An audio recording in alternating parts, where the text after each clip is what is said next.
Yo, what's up, guys? Welcome to the first game of the closed tournament. Back with me and Olympus here. Going to be casting the games this fine Friday evening. Hello everyone, how are you doing? Hope you've been having a wonderful day. I've been having a good one. Hope that the games tonight will make it even better. So Bliss, going into tonight's games, what are your feelings? What are your expectations? What do you think? Not too sure, eh? Haven't seen many of these teams play. We saw the Alphas versus ADG earlier on in the week, and ADG managed to take that one 2-0. But we'll see if they can change their losing ways around today.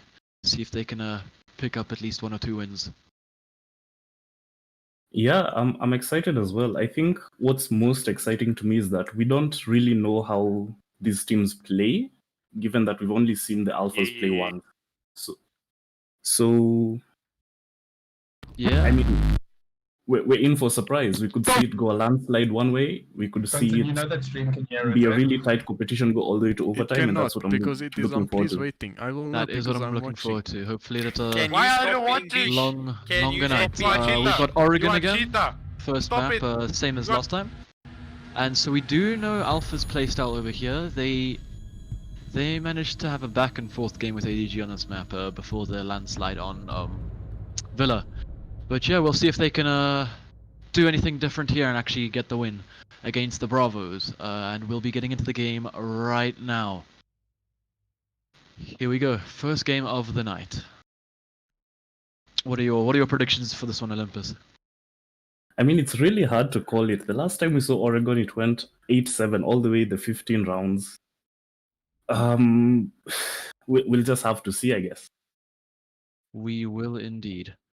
The thing about Siege is that you really can't predict how the game goes, and a round really isn't over until it's over. So I'm looking forward to a tight competition. I do hope we have a tighter game here because well, everyone likes better games than just 7-0s and 7-1s. More interesting to watch and more interesting to cast, definitely. We will be seeing the bans now. We see Monty banned, Thatcher banned. Last time we played here, Thatcher wasn't banned, so walls were being opened left, right, and center. Especially beginning of round, we saw Alphas and AGG being able to open those walls in the first minute of the round, and mirror ban as well. We did see the mirror being played last time as well, so this could be a completely different game than the one we saw on Wednesday, I believe. Indeed, the mute gets banned out as well. So for wall denial, the defenders will be relying heavily on that Kaid and on that bandit. And the attackers, maybe we'll see a Kali. She's not exactly great on this map because it's close quarters and that sniper is very rewarding if you hit that shot, but if you miss, you're in for a world of pain. She doesn't have a good SMG though, but that's about it. First round, here we go. Laundry Supply first sight. We're seeing Echo Val the Nook as well. It's a very odd lineup from the attackers, the Alphas. They are calling a rehost though. Not too sure what's up there. We'll have to find out though. So yeah, it does look like we're going to be getting a rehost now. So yeah, there's going to be a rehost. We'll just have a rehost real quick. And Bravos win. Right back into the action. Well done, Don't go Bravos. anywhere. Don't go anywhere. How's everyone in chat? How's your day so far?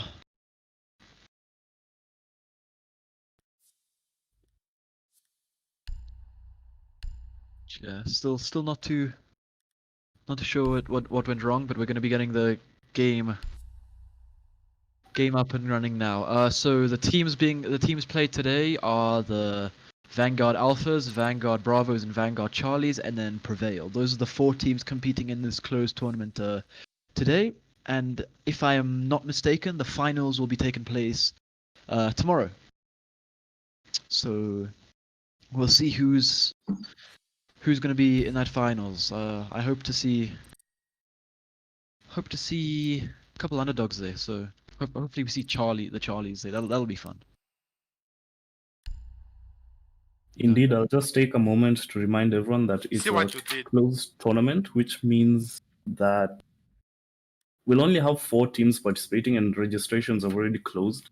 But if you'd like to participate, if you or your team would like to participate in future tournaments, you can do so by joining our Discord server. The link is on the top of the screen and will also be in the chat.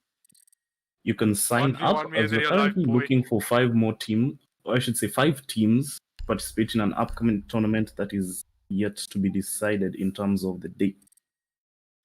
So join our Discord, talk to the admins. I'll be very kind in assisting you sign up for the next tournament. Yes, if you do want to sign up for tournaments, make sure to join Discord. And speaking of joining things, don't forget to subscribe to the channel and like the videos.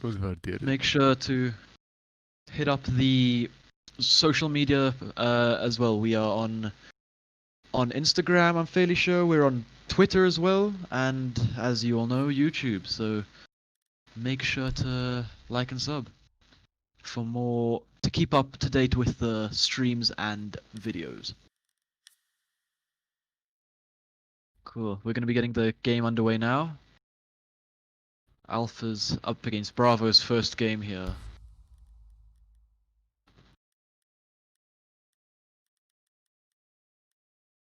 The bands, one of the bands is wrong.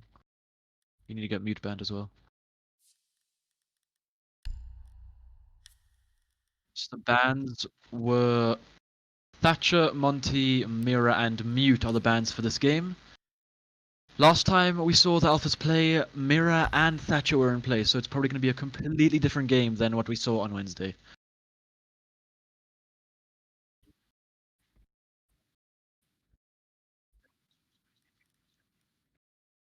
Yes, that's correct.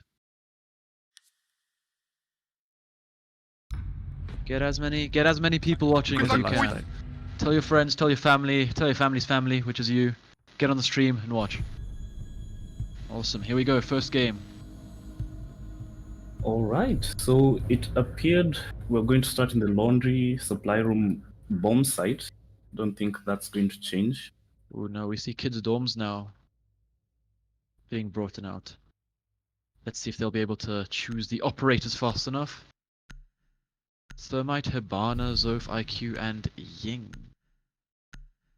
And an alibi coming out for the defensive side, so definitely completely different operators coming out from the Alphas, which are on defense, and the Bravos, who are on attack first. No drone, no intel denial there, no droning stop, like they don't have Mulzi or Mute or anything like that, so they do have some intel gathering ops, such as Valkyrie and Jaeger if he's running that bulletproof camera, and Alibi as well can be super useful with those holograms of hers. There is an argument, that could be made that Alibi is some form of information denial operator. But Yeah. I would be more comfortable calling her a disruptor, sort of like a trickster. The same way Dokkaebi and Lion are disruptors on attack. Locate and defuse bombs. I 100% agree with that. What's up with the names there? Bravo and 39s. Okay, cool.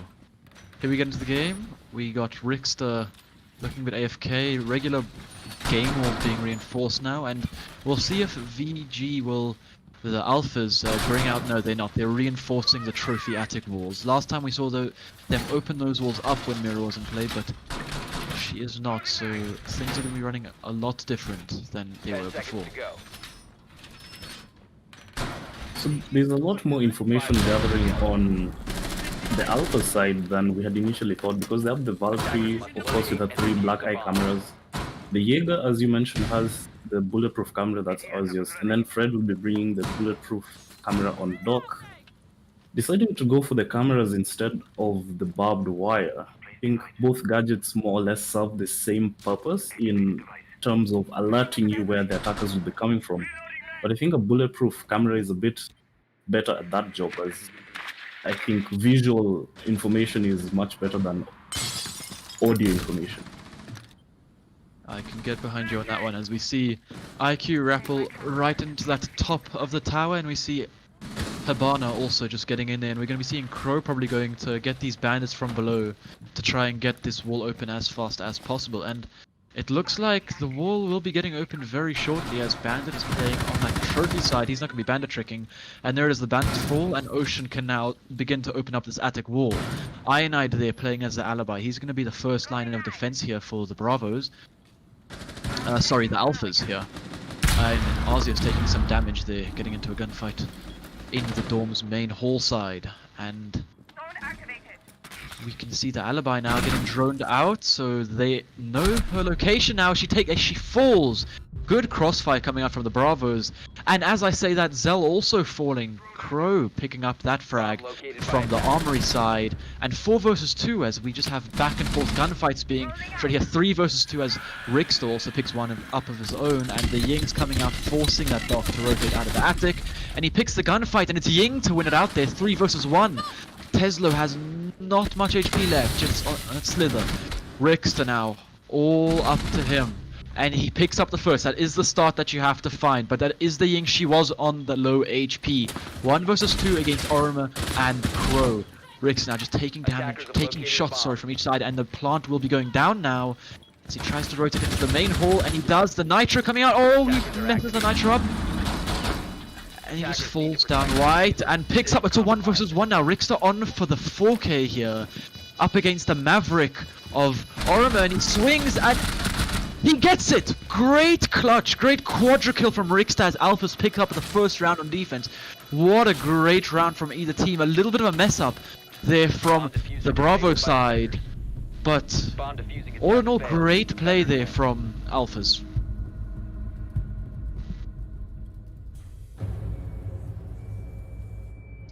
What do you think happened? Went wrong there for the Bravos, Olympus? That was a good round for the Alphas, and especially for Rixter, he was able to get a 4K clutch, which I think he had no reason winning that gunfight against the Thermite. And especially against Crow, who was just prone on the ground, who essentially gave his life away in a 2v1 post-plant situation.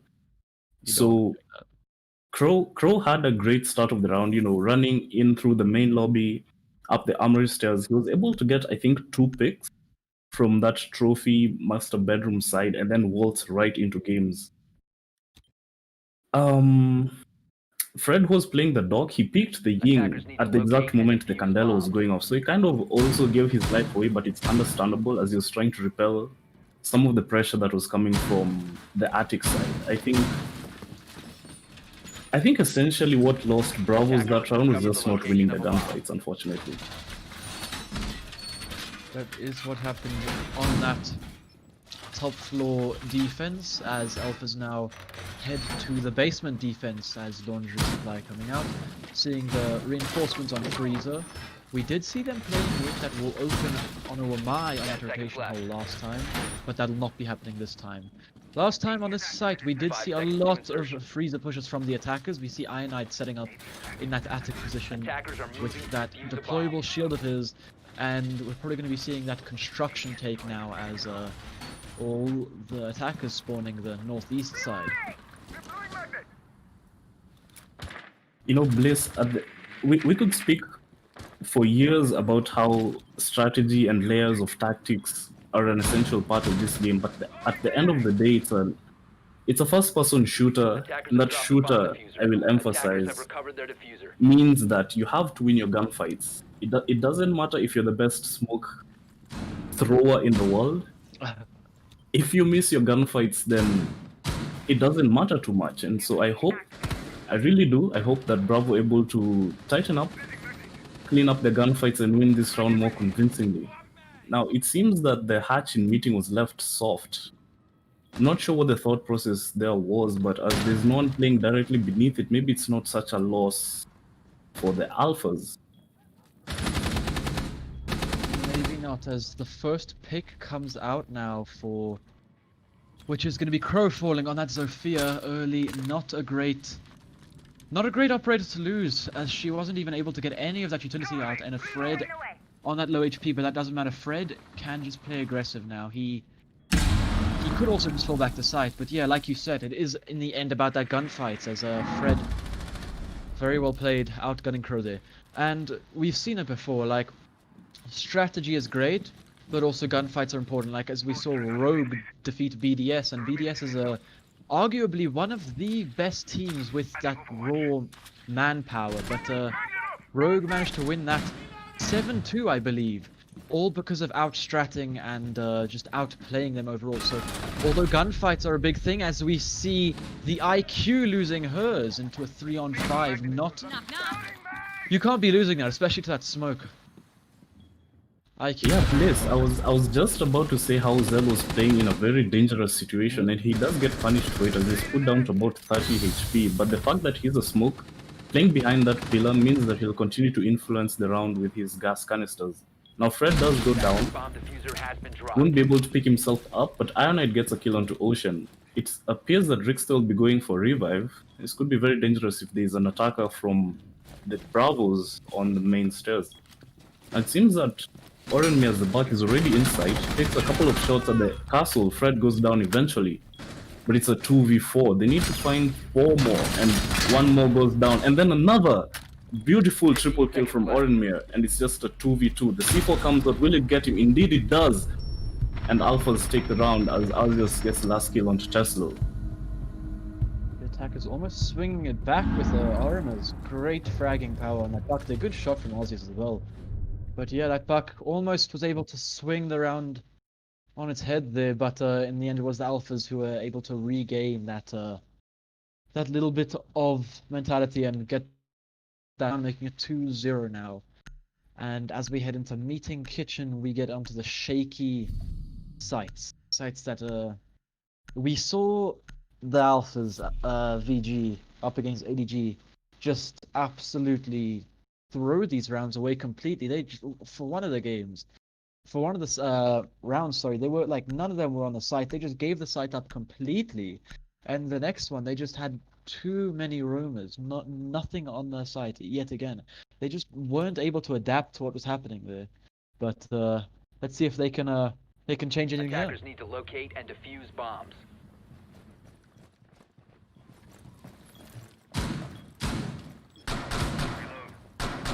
Smoke being brought up by Zell Attackers yet located a again. bomb. He's so good on that operator. But it is Rickster that is going to be top fragging. He's 5-0 right now, steering clear of everyone else on this lobby. The highest for the Bravos being Orno with that 3k from last round. But we are only 2 rounds in, heading into our third here with 15 more seconds of action. I mean prep phase, sorry. 10 seconds to And go. we're going to be seeing a fairly default defense here by 5 seconds the remaining. Alphas. We'll see. There isn't any upstairs presence actually. Attacker's objective is to defuse the bomb. This could be a big part. Like last time we said how big of a thing the upstairs control is, because the second the attackers realize that you're not playing anything up there, they're gonna take full advantage of that. And they're playing Buck, and they're playing IQ with the breach charges. They can really do a lot of damage from that vertical play. And we're gonna, yeah, like look at this. They're going straight for that top floor take in pushing from Armory. Ionide is going to be the solo player playing around that trophy now, as he does get droned out. Going to be falling back there, and Orima is in. Ionide all to do on his own here upstairs as he's playing that attic side. Orima and Richboy are pushing from the Armory side, as Teslo playing attic as well. Going to be opening that hatch up now. To get Oh, Blaze, I just have to mention that I've never seen a shotgun being used with efficiency from that kind of distance, and it appears Tesla is having difficulty opening that hatch in meeting. drop down. Open that up. But Thermite gets that wall open just outside of Garage, and Zell now still playing that security. He's going to drop down the hatch. He could be going for a nice flank here. But Fred is the first person to fall on Alpha's side as Ocean picks up the entry frag for his team, and Arceus also falls, but Rickster instantly with that refrag. Great play from him. Zell in that hallway, and yeah, see, now is when that vertical play comes in. Ionide's still up there though, so they're gonna have to be clearing him out as well. He's seeing, like I said, he's gone. Now the attackers have all the control in the world and so much time. It's all down to Zell and Rickster. Rickster with the Nitrix though doesn't connect too much, but it does a little bit of damage to Ocean there, but nothing significant. Still so much time to play with for the attackers, and it looks like Bravo's probably going to be taking this round, but we've seen rounds change so quickly, so we can never be too sure. Not sure what Buck's doing. They're finally opening the floor. He still has 12 bullets of that skeleton key Attackers have shotgun. dropped the So bomb diffuser. efficient, but there it is. Zell now getting that frag, putting it into a 3-on-2, much more winnable position, but as I say that, he's the one that gets fragged from behind, and it's all down to Rickster. He's clutched one of these already. Let's see if he can make any magic work, but he is shut down by Rich Boy, and Bravos are on the board now with their first round of the game.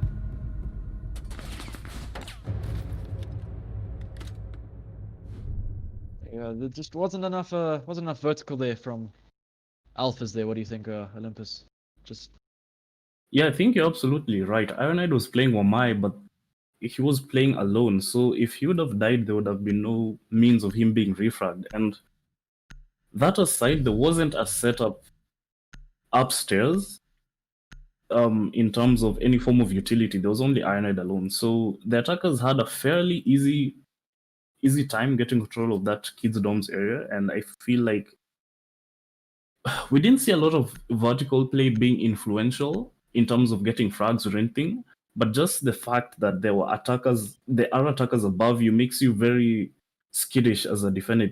Attackers Forces you need to play in locate and positions you defuse don't as many bombs want as they to, can.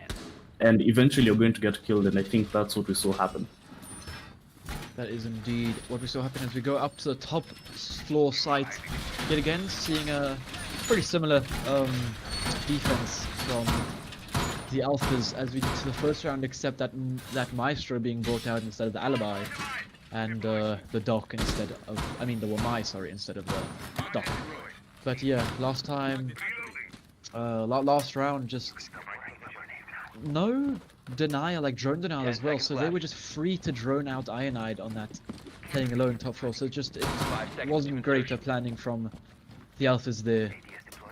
But Attackers' objective is to we'll see what they locate can a do bomb this and round, see if they defuse it. can just expand their lead on this map, or if Bravos will be the ones to put it into an equal playing field. I will remind everyone that mute is banned for this map, so the only form of drone denial they'll have is Mozzie, and we could say Vigil as well. Now, it seems that both Rich Boy and Tesla have taken loads of damage, I think, going in through that main lobby. As indeed, we have Ironide playing on the main stairs trying to deny them. I think the plan here from the Bravos is to get control of Trophy, Master Bedroom, and open the games wall, as last time their attic attack didn't work. And Richter is able to take down Rich Boy, so that's hard breach down as well. Of course, Ornme is still there, but that breaching torch is very, very slow compared to an exothermic charge. We'll see what adaptations Alpha make, as he just, well, they get another body. I was going to say they lose another one, but Crow is able to win the gunfight against Ironide, who's playing in that armory area. Zell is positioned in Trophy side, I think, trying to repel an attack coming into that master bedroom. Not really keen on bandit streaking, as you can't do much of that when there's a Maverick being played. It appears a rotate has been made, as indeed Orime is getting that attic wall open. We come down to about half the round left, and Bliss, what do you think is going to happen here? Well, they still have quite some time and with the HP, but it's a run out from the Bandit to pick up Crow. He's just not been having the best game so far. 3 for 4, doing better than other teammates, but he's just been dying in unlucky ways like that. But Zell goes unpunished. Never mind Ocean with that refrag. He's been good at getting these entries and refrags on that IQ. Honestly, I think this is anyone's round right now. It's 55 seconds, they can finish up getting this attic wall. Nitro not connecting onto anyone there, Oromir still alive and well as the wall gets opened. And it looks like we may be seeing an armory take, probably going to go for a default plant. If possible, Arceus is there to stop this, he's going to just waste that time. 25 seconds left as Oromir takes a little bit of damage there from Richter. Everyone on their own battles now with Arceus. That bandit charge, that breach charge as Ocean is managing to push into sight, and Richter is down. That means with 20 seconds, it's a 3 versus 2. The attackers could still win this round. 15 seconds Considering remaining. that Attackers have located a bomb. Diffuser is on site now, the plant can be going down on default, and there's not much to do. It's just Arceus now. He's in a good position to stop this 5 plant though. seconds left. Tesla's going to be the one launching it. They know where he is. Oromir probably going to get this kill onto Arceus. We'll see if anything can happen. He is unable to stop the plant, and it's now on a 1 versus 3. There's not much he can do. There it is. Bravos pick up their second round, making it 2-2. Ocean, we're well played onto that IQ. He's playing the Commander, not the G8. So, good shot as well. Yeah, I was just about to mention how prevalent the G8 has been of late. But it seems that Ocean is very well versed in using that 552 command, of course, a very powerful weapon. We've seen him put it to very good use. Now, Aziz, there was in a pretty much unwinnable situation. He had a three-way crossfire on him, as well as the diffuser planted. I think you can do your best, but you certainly not walk out of that alive unless the attackers make a lot of mistakes. And it doesn't seem like either of these teams are making any egregious mistakes except for that last round, which I really believe should have been Bravo's. However, we'll go back to Laundry Supply as it's open again. It's been 3 rounds since it was last played. And the last time Alphas went here, they won it. So we'll have to see something Defenders, protect your bombs pretty from being strong coming out defused from by Bravo's attackers. side. Now, the last time they were attacking this, Crow lost a gunfight against Fred. I'll mention that Crow was playing the Zofia as he is this round, and Fred was playing Castle Attackers have with the discovered location of a UMP-45. bomb. Now, statistically, those aren't fights that Crow should be losing. However, at the end of the day, a headshot is a headshot. And I think what really hampered Bravo's attack last time, sorry, I keep getting lost between Alpha and Bravo. What hampered Bravo's attack last time is that once they lost the Zofia, they lost a lot of utility, and Fred was playing the castle, as I 5 just seconds mentioned, left. had really placed down those barricades, so it essentially Attackers' objective forced is to defuse the Bravos to bomb. funnel through very predictable routes. For example, we saw the main stairs and the big tower stairs. However, no castle is being brought out this round, and Fred is now playing Maestro, a very banned operator simply for his ability to stop attacker utility, for example, drones, or to do a little bit of damage when someone is trying to plant using his evil eyes. Of course, that Alda being a very powerful weapon. Since we'll be having a big tower and construction take, Bliss, do you want to take it from here? I can indeed, as Arceus is the one to take Tesla's life. As we head into that 2 minute 15 second mark, Rick's also taking some significant damage, but he's not dead yet, so that means he can still get a couple of impactful frags. He's 7 for 2. He's a top fragger, but as I said, he's going to be taken down by... gets downed by Rich Boy. And he gets finished off by Crow.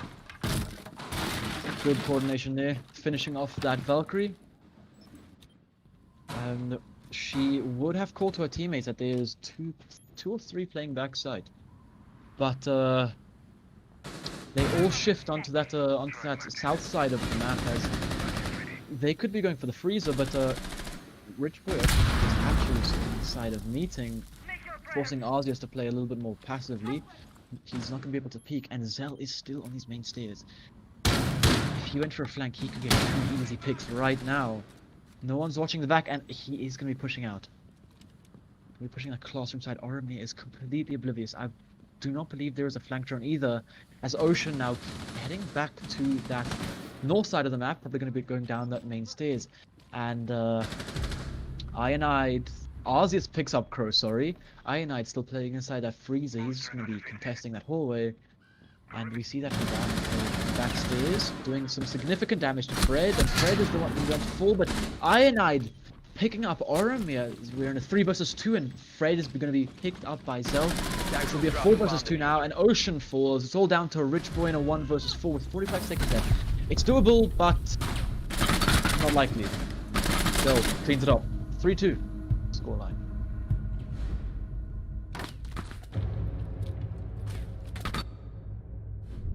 So it appears that Bravo are just really struggling to attack that laundry site, which is understandable. I'd say it's the strongest site on this map, but of course there are debates, as to whether the laundry or the kids' dorms are the better sites. I feel like it just boils down to team preference and the strats they have for it.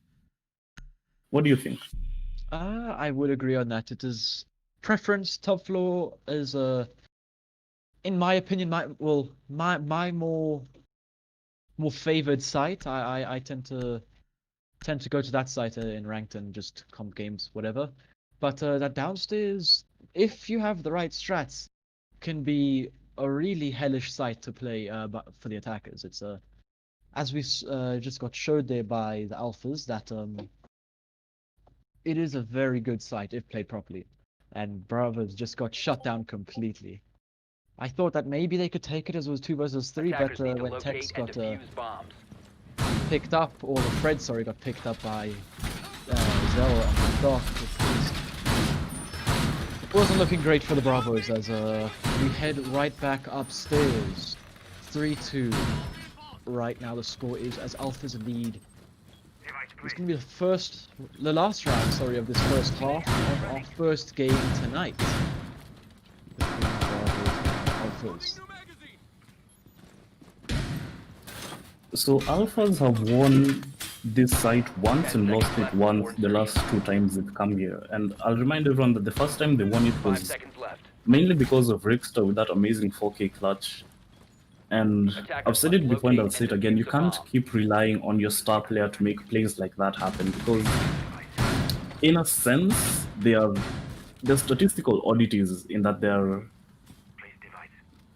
Okay, I'm hesitant to call them miracles, but those aren't consistent things that you can expect to keep happening every single round. And right now, Alphas just have to tighten up the defense of this bomb site, and they'll be up 4-2 in their defending half. They will. Now, of course, Oregon being a newer, should I say later, addition to the competitive map pool, it tends to favor the defense. So if Alphas are able to come out of here with a 4-2 scoreline, that would be too bad either. However, if Bravos are able to tie it up 3-3, that wouldn't be too bad for anyone, really. So in the next 2 minutes or so, we'll see how this progresses. And the first kill of this round goes to Azius as he's able to get Crow. Crow seemingly just having a bad day today. You ever have those bliss? I have indeed, as that Nitro doesn't connect onto anyone. Armor just losing a tiny bit of HP, but bro, he's just been the entry frag. Oh, Havana! Almost threading the needle, Ionide. But Rickster on that, onto Ocean there, the IQ falling. And it's down to a 3 versus 5, otherwise we're looking at a 4-2 half split, and like you're saying, I do have those days. These past 2 weeks I've just been playing really bad. I started regaining confidence yesterday, started playing a bit better, but yeah, it just sometimes you fall into that slump, and 3 versus 4 as this round looks a little bit more winnable, but the HP, why are you pushing that bandit? Ionide, that was very... Not smart. That just wasn't smart. You don't want to push out there. You know this player's there, and you're just trying to run across. No ADS, nothing. No cover.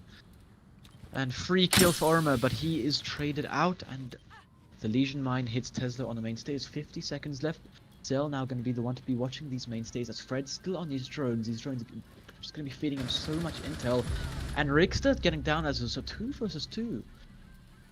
Well played by Bravos to bring us back into proportions here, as Tesla looks, he's going to be wrapping around that this white stairs side, but Fuser is in attic and they know it. Fred trying to get this kill, but Fred drops that out. Zell, great shot. He doesn't know he's down though. Points are off. He doesn't know he's down. Maybe he does. 15 seconds Not too remaining. sure, but Tesla, it's a 1 versus 1 now. Diffuser in attic. 10 seconds left. Zell's going to be wasting time now. Bomb He located knows he's by down. attackers. 1 versus 1. 5 seconds Tesla left. has the better gun here, but it doesn't matter. He has the better gun, but it's Zell in the end to pick that round up. Great shots coming out from him, just winning that round out. SMG11, such a good gun in those close quarters that you can control it properly, because some people just cannot control it. I being one of those. Sometimes it's a dream to use the gun, and other times it's a nightmare. 2-4 is the round split as we head into the second half of this first map. And there it is, Arceus on that IQ. He's going to be playing the G8. Let's see how this goes. He was doing it very well last time he played. And let's see how things go. We have not yet seen Bravo play defense on Oregon. So we have no idea what they are capable of here. They could clean sweep 4 rounds in a row and just... Sorry, yeah, they'd have to win 5 rounds in a row to win this map out right here. What are your views on what's going to happen, Olympus? Seeing how Bravo's played that that first half, sorry. Well, like I said, these games are really difficult to predict, and that last round proves that, if anything, because it really went both ways. Good work on Bravo's part for being able to bring it back to a 1v1 at the end, but like I said, you have to be winning your gunfights. Of course, Zofia, who's Teslo, I feel like he would have won that gunfight having the better weapon, maybe a slightly worse optic for such a close engagement, and of course, the smoke was Zell. He had a shotgun to his 10 disposal as seconds well, remaining. so I might just take back my words on that. 5 It's seconds to difficult go. to tell who was in a better situation to win that gunfight, Attacker's objective is to locate a bomb but and it defuse doesn't matter as we're now on 4-2. Bravos are defending, and Tesla will be playing the Mozi, his sixth pick off the Valkyrie, so trading information gathering for information denial. Now it appears Crow dies early to an attempted spawn pick. Man, he just He's isn't not having a good day today. That's I believe the fourth round he's been the entry frag for the alphas, but you can't be giving them free frags like that. Although he's 4 for 7, so he has at least brought in a couple of kills, but just freely giving away. But there it is, his teammates having to back him up there. I'm not too sure who gets the kill. Is a let's go Battle Eye, just a bandwave coming in, and it's Teslo to pick up Rickster on that buck. So that vertical play is not going to be happening, but vertical play is not very big on this site, as most of it is hard walls. And like you said, yeah, optics on this map, I'd be running a holographic or reflex or something like that, as this is a much more close range map, other than a couple of a bomb hallways, has been but located. most of it is much more close range. Now look at this, Ionide is in sight, and we have, I think, 1 minute 30 or so seconds to go. They might be going for an early execution if they can get the angles right. Ocean tosses out a toxic babe, and it takes away at Ionide's life, eventually getting killed by it. After taking a few shots from the shotgun, Zell is in a position to recover that diffuser and plant again. Azius gets a double kill. That just leaves Tesla and Ocean, the last two defenders, struggling to stop this from going to a 5-2. Oh, Zell, you cannot be losing that. He was looking the wrong way, and now they have diffuser on site. A little bit of a very unfortunate there. Zell's that one, and now the smoke still has one more smoke canister. That first one being played out. Arceus now having to push down that hallway, but he does pick up Tesla. Now it's all down to Ocean. Ocean was on for the ace there, I think. No, it was, sorry, he was on for the 4K. But he is shot down by Fred, and now it's 5-2 as the alphas look to be running away with this map. But the thing is, it is a best of 1 game now, other than the finals, which will probably be best of 3 or best of 5 or something like that. Mm-hmm. So you got to be. You can't rely on that next map. If the Bravos lose this, they aren't out yet. They can still win their 2 other games. Each team playing 3 games in this tournament. And remember, if you guys want to be part of future tournaments, make sure to join the Discord and subscribe on YouTube, and keep up with us on social media. Make sure you know what is up when we are announcing. There will be a tournament soon, just the date will be announced shortly, or should I say, to be announced. Not sure when. Yeah, Vanguard Esports League will be looking for 5 teams to compete in the next tournament, as you just mentioned, and you can get information on those through following us on social media and signing up in our Discord. Link is at the top of the screen. Now, for this tournament, there are only 4 teams, and the reason for that is we'd like to just have a small number of games for us to kind of get our feet in the water, test things out, see how things are in terms of hosting tournaments. And of course, our focus is on increasing the quality, making it as enjoyable for the viewers as well as the competitors participate in Vanguard Esports events. Future tournaments will obviously be larger, and as we continue to tell you, you can sign up through our Discord and by following us on social media. Now we go to round number 8. Bravos have their work cut out for them, because if they don't win this, that's match point. And that means that they would have to win, how many? 4 rounds in a row to bring it to a 6-6 draw and then go overtime. And okay, it's not impossible, but it's never fun. It's never a good thing to be looking at match point, knowing that every single decision you make has to be perfect. Every gunfight you take has to be on point. You cannot make any mistakes, because any will just completely lose you the round and eventually the game. And talking of mistakes, it appears that Tesla, as the bandit playing downstairs, I'm not sure why, gets taken out by Zell as the Ash. Easy kill going into classroom. I'm sure that was proper drone work coming out from the alphas. That was good drone work indeed from the Alphas, as it is yet again they're picking up the entry frag on this time onto Tesla. Crow finally getting to see a little bit more than 15 seconds of a round. As he is on the Jaeger. Not too sure where it's being played though. Crow actually playing low. He's good for a good flank here, picking up Fred and Ironite if he just wins these gunfights. As we said, look, Arceus on that G8. He loves that gun. Who doesn't? If you're on the receiving end, I can tell you right now, you don't love that gun, but using it, it's a great gun. Speaking of receiving ends, Rich Boy and Ocean could be, as indeed Crow and Ornmere get 2 of their own, and they bring this to a 4v3, so it's definitely looking very winnable for the Bravos at this point, as we're left with less than a minute to go. Nice shot coming out in chat from Rickster. And it appears that the game's wall wasn't open, but it doesn't matter. Bell just pushes in, gets a great kill onto Ocean. Ornmere with his own before he's immediately traded out by Arceus. As you mentioned, that G8 doing heavy work as now situated in Attic. Of course, those goo mines from Rich Boy will be a thorn in their side as they try to get the diffuser down. Of course, you can't do that when you have a goo mine. 20 Rich seconds. Boy positions himself back into his domes. Probably getting to a fight with Arceus soon as we count down to the last 15 seconds. It's a 1v2. It's all on to Crow to prevent this from going into overtime. 10 seconds remaining. We'll see whether he's able to do so. He's on the white stairs as the diffuser is going down. He's unable to win that peak against Ash. Oh man. As an Ash Jaeger main, that has to be conflicting to watch. That does. Ash Jaeger mains, Ash, did you have camp cluster? Ash Jaeger mains, some of them have brain, most of them just have aim though, as we see the Ash winning that one out, and it's match point 2-6, not a good position for the Bravos.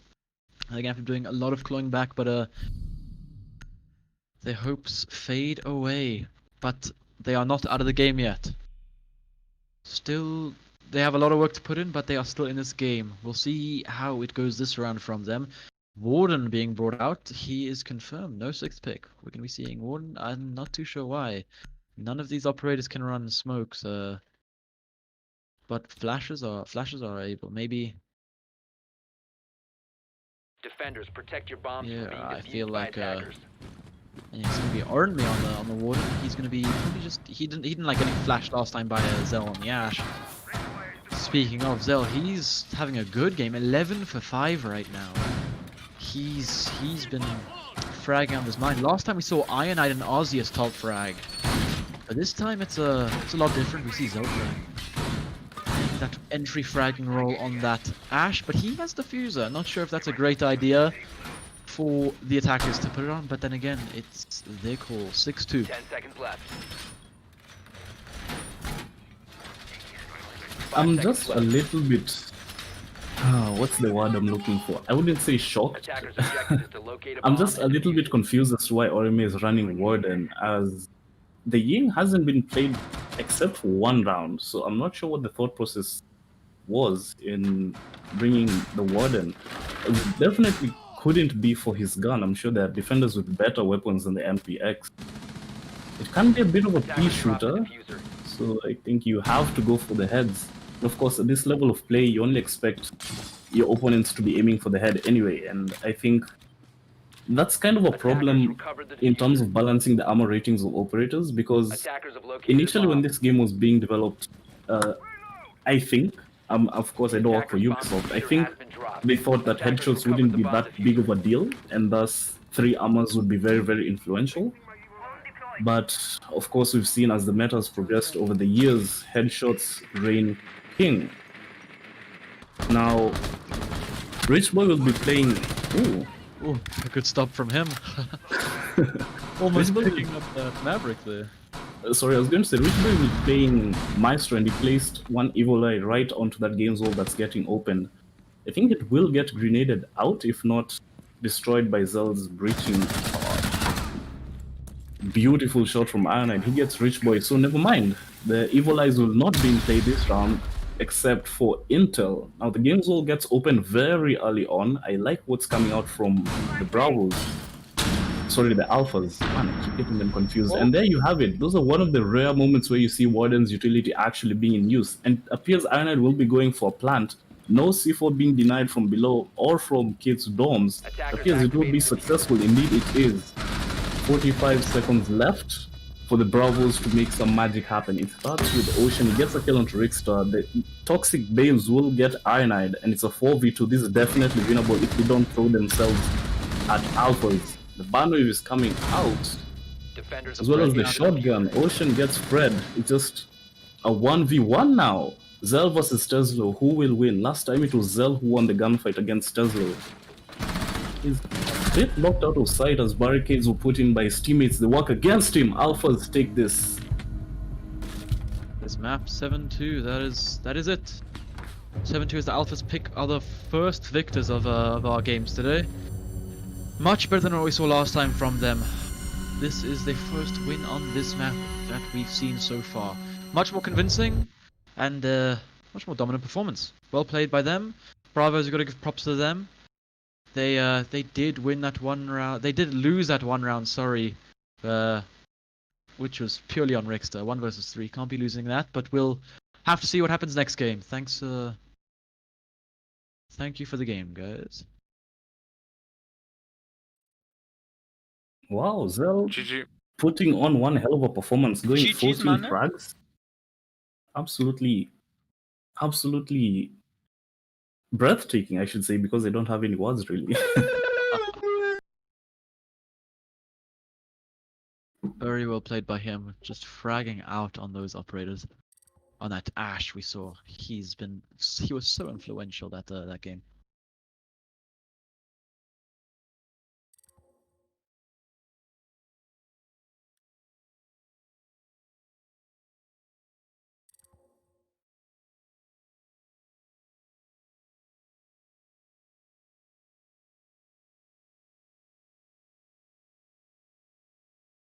Indeed, he was, and of course, hindsight is 2020. But looking back at that map, where do you think it really started to fall apart for Bravo?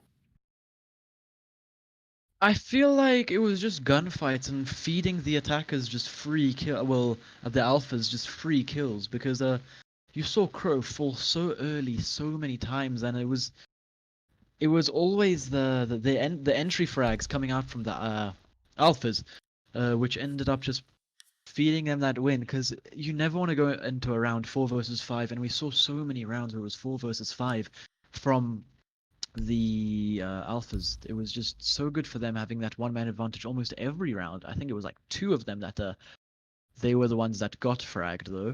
But it just started falling apart, like just miscommunication. There wasn't much intel, quite a few questionable plays. One of them being that Warden and the post plants wasn't great there. Not too sure what happened. Our next game will be Vanguard Charlie's up against Prevail, which will be coming up next shortly. But for now, let's just talk about this game. I feel that the alphas just out the Bravos. Sorry, just much more. They just seemed much more suitable to win that game. Not too sure what to say, but yeah, it just wasn't a great performance from Bravo in the end. They did manage to put up a couple of rounds, just 2 in the end, but Yeah, you got to be winning most of those gunfights, especially Crow on that Sophia lost so many gunfights early on in the round. One of them being to Fred on that castle. We are going to be going into an intermission now, so we'll be seeing you guys shortly. Don't go anywhere, and we'll catch you guys after the break.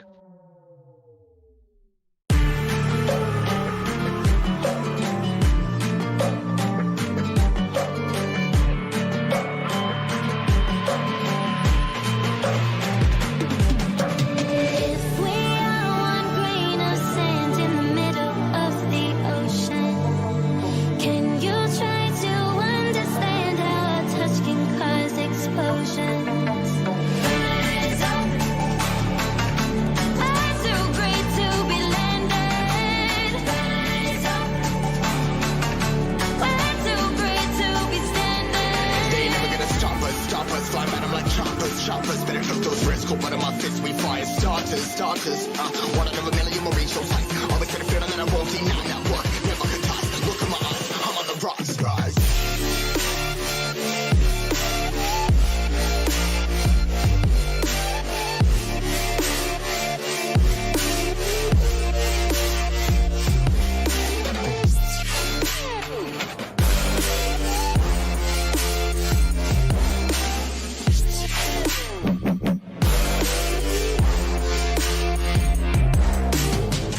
Rise, cutting my size, trying to make sense of it all comprised. Yeah, highs, spinning these skies. Never stuck down, feeling paralyzed, but I'm up now. We all too late to fall. Yeah, anyone coming, I'ma lift them all. Never look down when it's risk involved. They got guts, got a lot, I gotta risk it all. Ain't got no feelings, we just floating. Yeah, I'm that grain of sand that made it out the ocean. A couple milli now, I'm causing a commotion. I've been coasting, hear my name around the world like an explosion. So rise up.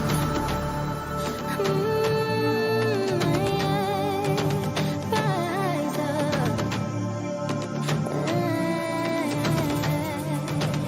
We are the apocalypse and a path that keeps us floating. As we fly above the stars, the night won't scare us falling. So rise up. I'm too great to be landed. Rise up. We're too great to be standing. They never gonna stop us, fly at 'em like choppers, better cook those risks, cold blood in my fists, we fire starters, let's go, one out of a million will reach those heights, all the credit feeling that I won't deny, not what, never could toss, look in my eyes, I'm on the rocks, rise.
Thanks. I saw 21 earlier. It was pretty good.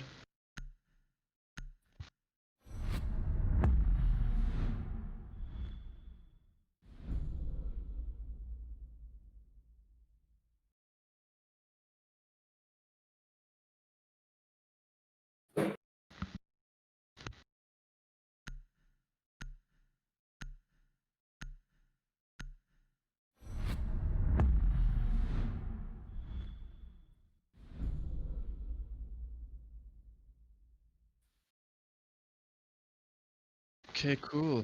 Welcome back, guys. We're gonna be heading into game 2 shortly. Just after that first game where we saw Bravos take on Alphas, and they were unsuccessful in taking them down as the Alphas picked up that victory fairly convincingly with a 7-2 scoreline at the end. And now we're going to be seeing the Charlies take on Prevail as our second game of the night, and it is on Oregon again. And we're going to be seeing Thatcher, we're going to be seeing Monty and the Miraban alongside the Echo. Here we go, as that is the end of the ban phase.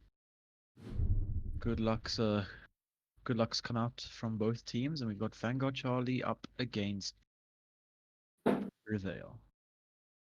I have versed Prevail a couple of times, so well, just once really. They are not a bad team, but we'll see what they can do up against the Charlies here. As we've got Icon, Miami, Milo, Saiga, and Prawny Boy.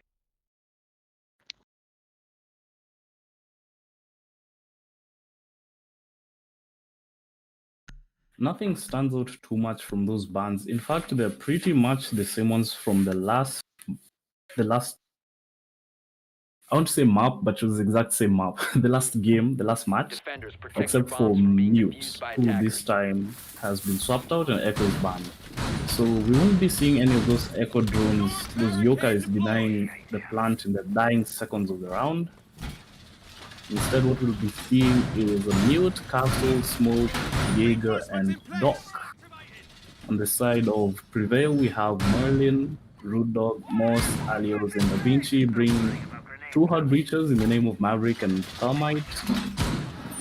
Not too odd, an IQ, a Sledge, and a Nomad. So they have their basics covered with the Flank Watch, Soft Destruction with the Sledge, IQ just to help them identify and find some of those gadgets, and 2 hard breachers. Nothing stands out too much. Locate a bomb and defuse it. We did indeed see Corsair running that Nomad yesterday. He was playing very well, just flanking and flank watching, doing both on either side of that board. We'll see what Merlin can do though, Bomb as he located is by going to be attackers. the one playing that Nomad this time, and we'll see what happens as we get into action phase. And we're going to be seeing a quick drone into classroom from Moss. He's going to be, I hope I'm pronouncing it right, Moss. Droning into classroom as that IQ. He's probably going to be going for the walls, and it's just the Mute Jammer on the wall, and there is no bandit being played, so there's no bandit tricking or kite tricking, and it's going to be Prawny Boy though to pick up that Thermite. Great frag, great opening frag, and that's Attackers have Diffuser as located well. a bomb. Oof, you couldn't not have been getting a better frag. That like that. Atticwall is going to be trying to be open though, as him and Miami just trading a couple of shots, nothing connecting though, as he looks to finish opening that wall. Moss going to be fighting Milo. Not much connecting from either players. Milo just landing 1 shot, but then again that UMP does not do too much damage. Doesn't hit as hard as most guns in this game. Moss spotting out that Jaeger, but unable to do anything, and Prawny Boy, he's going to be traded up by Merlin now. Very late refrag, and Moss now picking up that Milo, that castle. In the end, he's going to be winning that gunfight, and we see 2 players of Attackers have Prevail recovered their diffuser. playing this attic side, and he's caught on that rotate. Great shot by but as we say that, Moss gets that double kill on that IQ, playing that G8, such a good gun. It's a 3 versus 2 now, and it's going to have to be the Charlies on the back end of this. Moss super low on HP though, so those smokes can be super effective against him. Now, as we come into the last 50 seconds of this round, it's essentially a 2v2 as Moss will die to just about anything, including one of those gas canisters that gets thrown out by Cyberhawk. He has one more left, so he's still able to influence the round as he's getting droned out in that Dome's main hall. Miami is still playing in Attic. He's been holding on to it this entire time. As we come down to the last 20 seconds, one nade from Rudog is eaten up by an ADS. Jaeger is influencing the round from beyond his grave. Ooh, and what a beautiful long shot from the shotgun. Cyberhawk gets Rudog, Miami gets Merlin, and it's just up to Prevail, who's very low HP. Miami picks it up. Charlie's, they take the first round pretty convincingly. Was a good hold by the two of Miami and Saiga there on that smoke and Doc respectively. Good round there. Looked like it could have gone to either team, and it just looked like Charlie's just had the better end of the stick in the end. That was a good round being played overall, and we'll see what happened this round. We're going to be going down to laundry and supply. Mute this time. Mute is in play, so we're gonna be seeing those mutes being used and abused. Mute, just such a good operator. He's like Jaeger, just so good at denying that intel from the attackers, and he has to be dealt with. You have to deal with that. What would you call it? Just the mute. I'll call it. You have to deal with the mute. Attackers And need you have to locate and body check defuse that, as many because bombs the as they thing can. is, while you're checking that, you are vulnerable, so you can get the frag, but that is like with most utility. But it is normally placed just around doorways or behind walls, so it's possible to get a kill. Not very likely, but it is possible. While someone is checking the mute and trying to get those. They can be dealt with IQ though, she can spot them, and IQ is being played by Moss yet again. That gun, the ability, just an overall great operator. Now, as we continue 10 to talk seconds about remaining. Mute, from that last round, I think what you said is exactly what happened. 5 seconds Because left. Alios is the Thermite, he just kind of strolled into, what's that? I got the trophy, the master bedroom. He kind of strolled into the master bedroom. He got his head deleted by Prony Boy, who was lying behind the bed. Now, you could say Alios wasn't expecting someone to be playing there, but you have to drone it out. At this point, you get 10 drones as the attackers. You have to maximize as much information as you can get out of them before they get jammed or they get shot by the defenders. Now, of course, on the other side of that is the mute jammer from Prony Boy. As you can see, it's kind of preventing the previous squad from droning this construction area, and a very early indeed, smoke grenade comes out. Cyberhawk will be left with 2 as an ADS gets picked up. The shield gets blown up by a grenade. Alias is challenging this, and he being the Thermite, I wouldn't say is a very good idea, as this smoke with this shotgun is going to be very lethal in this corner. He has yet another ADS and a proximity alarm to help him. I believe he's wasted enough time and enough utility, taken so much HP off of Rudog. I think it would be wise for him to fall back and reinforce that wall now, as he still has 2 reinforcements. No, sorry, Prony Boy has the 2 reinforcements. So they're still running that corner out. Attackers have located a bomb. Still not sure whether they want to take that close-up gunfight, and they take it indeed, trading some gunfight, trading some HP, sorry, in the gunfight. Cyberhawk is put very low as this wall gets open. We see there Merlin taking some damage as he was just trying to pick up that proximity mine. See, that's with you to shoot it, but you're also vulnerable while your mind is trying to deal with something else. But yeah, 5 versus 5 as we head to the final minute, but it's going to be Moss with a good free fight into the dock. And he gets a double kill, good shot into Milo, and it's all falling apart for Vanguard here. 2 versus 1. 5 versus 1, and Moss picks up that triple. It's Root Dog. He gets down, but he gets picked up. It's Miami in a 1 versus 5. Attackers have recovered their diffuser. Let's see what he can do. I mean, Moss the next one to peek, challenge him? Not yet. No, they're just playing safe. This is what I like to see. Teams, they know that if they 1 by 1 peek him, it's a winnable round for Miami.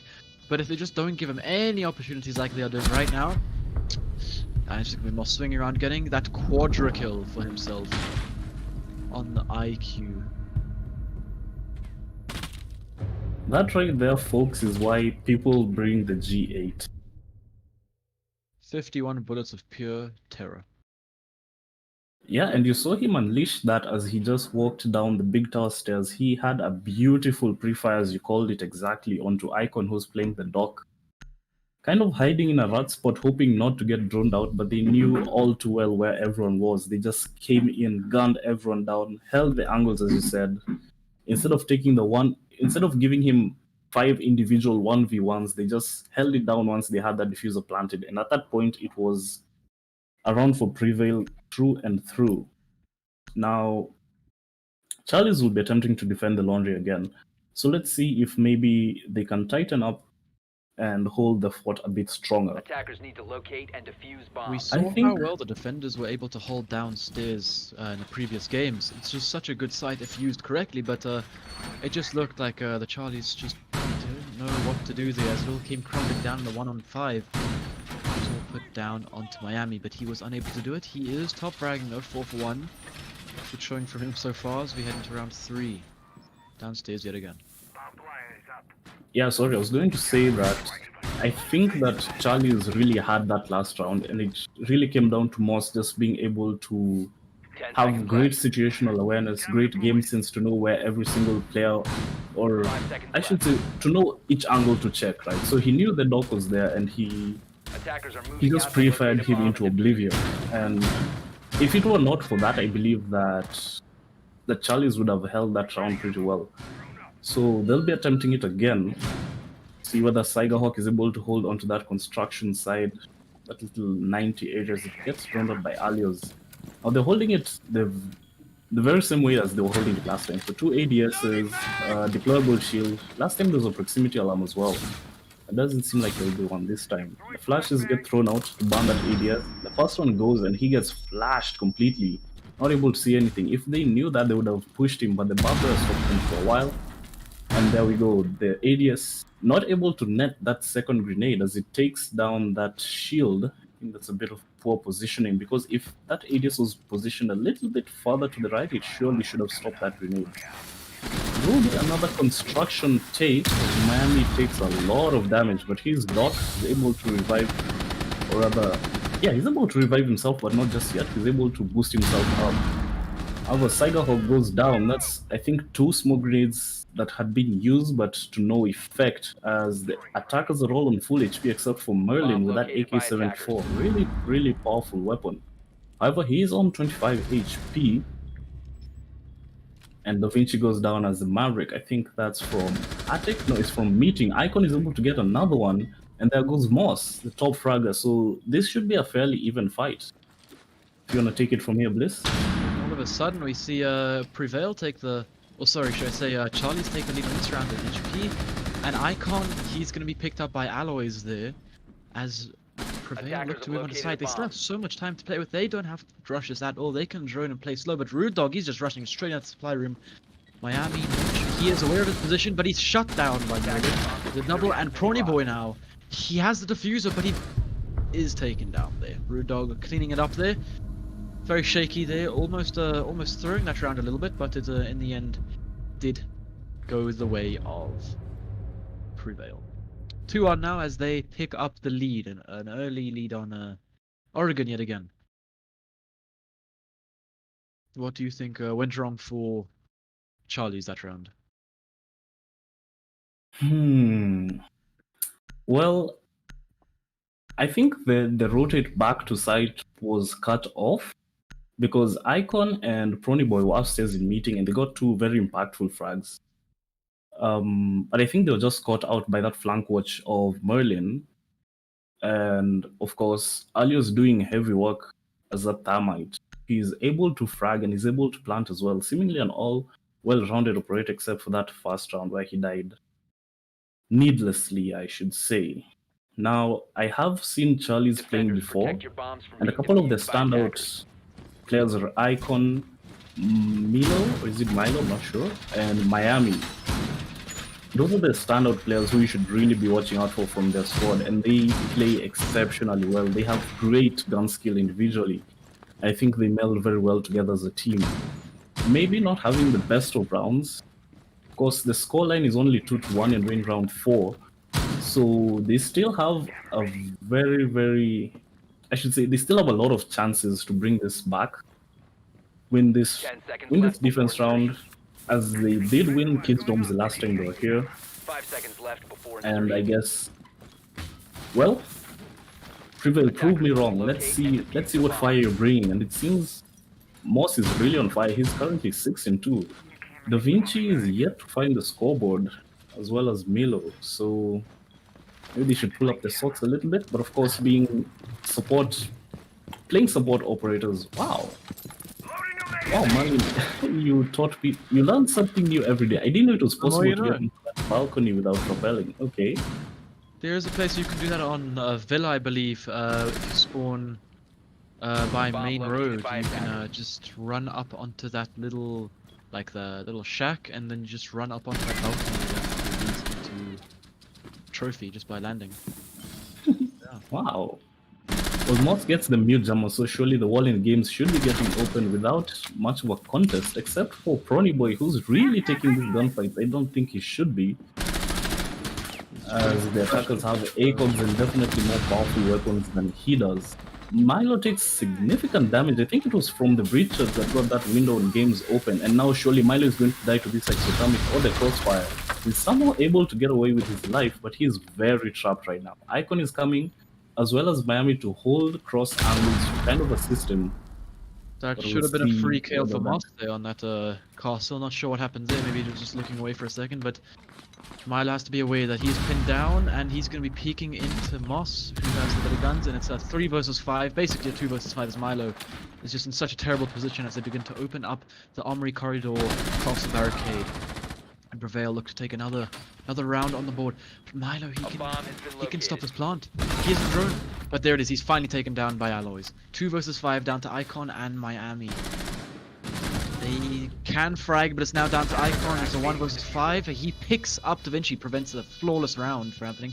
But now it's 1 versus 4. Post plant, please. Fantastic shot. Oh no. Finally picking Oh up the buck. my. Oh my. And he just goes for the kill and he's taken down. Another round for Prevail. Well played there. Ooh, yeah. We gotta be hitting those. Prevail 3-1 up now, as they they've already guaranteed themselves an equal half, and that's very good on this map. It wasn't equal, it was chances are looking a little bit more slim now for Charlie as they fall behind 3-1 on this first half on defense as well. You gotta be winning these rounds, guys. Dorms now. Again, let's see if they can change anything up. Let's see if they can adapt to what happened last round, because last round wasn't great. They've been put into almost flawless situations 2 of these rounds, and if Prevail are just going unpunished like this, you gotta learn. You gotta know what to do. You can't Attackers keep need giving to them free locate and kills. defuse as many Over-peaking is bombs not a as great they idea. We saw can. Prony Boy doing that so much last round, and it did end up leading to his death, and so was Saigar. He also just over-peaking. You can't be that, guys. When you're on defense, they have to push you. You don't have to do anything. Just hold down areas around site and you should be good. Play with that intel, play for that time. That's why operators like Smoke or Echo or Maestro are so good if utilized correctly, because they have to get that bomb down. And this game is basically just a much more intricate game of hide and seek with a couple more layers. 5 seconds to insertion. You can hide away as Indeed. Echo, play all you want with that yokai. Attackers are moving out to locate Indeed, a I bomb agree and with defuse you. it. From the outset, I think that fundamentally the game is defender-sided, as you could view it as the defenders have a 6th man on their team who the attackers can't kill, and that's the clock. As long as the defenders are able to hold angles, waste time, waste utility, eventually when that clock hits 0-0-0 and the diffuse isn't being planted, it's a defensive win by default. So hopefully Charlies are able to do something, as they're looking quite weak on the defensive rounds. And by doing something, I think Bomb Miami has done a located by great job bringing the attackers. bandit this time. So maybe he'll try to bandit trick. No, it doesn't appear like he's bandit tricking as Moss gets that wall. Sorry, the bandit badge is on that wall for free. However, Prony Boy doing something I don't think I've ever seen. Mute tricking. A very late mute jammer placement, and it does stop Alios's exothermic charges from going off. So Moss will have to go back down. Use his scanner to find that bandit battery as well. Now there are about 2 minutes or so left, and he's kind of struggling to find it actually. Oh. There are kind of 2 minutes left, but Prevail have more than enough time to work with. Milo yet again backed into a terrible position. You gotta learn. You gotta get that. There it is. Moss with that frag, and Milo there. It's full. He was just stuck there. Got droned out. Free kill from Nolan, and looks to crumble again. Charlie's just not learning from the mistakes, but Nolan, he's being taken out by Prawny there. 3 versus 4, but Prawny does take a significant amount of damage. As the plant begins to go down, Alloys. Exactly the same thing. They got Moss on that Attackers are hold, activating and the this bomb round, diffuser. it just looks like it's gonna go straight to Prevail again. 4-1 basically, the icon falls, and the last 2 should fall soon after. Miami reveals his own location with that Nomad, and Prawny it's down to Miami 1 versus 3. He picks up 1 piece, but he's taken out by Root Dog, and 4-1 to Prevail. So many mistakes, so many unfortunate things happening. You can't let that keep happening over and over again. You gotta learn that if you've done something multiple times and it hasn't worked, it's best to try something different, and that's exactly what they're gonna do this round. They're gonna go kitchen dining. Let's see if anything changes here. 4-1, they gotta get this round. This is a very important round for Charlie's to win, and it's gonna be Warden coming out again. Not sure if this is the best operator. No, it isn't the best operator. There's so many more operators that you can play. He is going to be 6th picked off, though.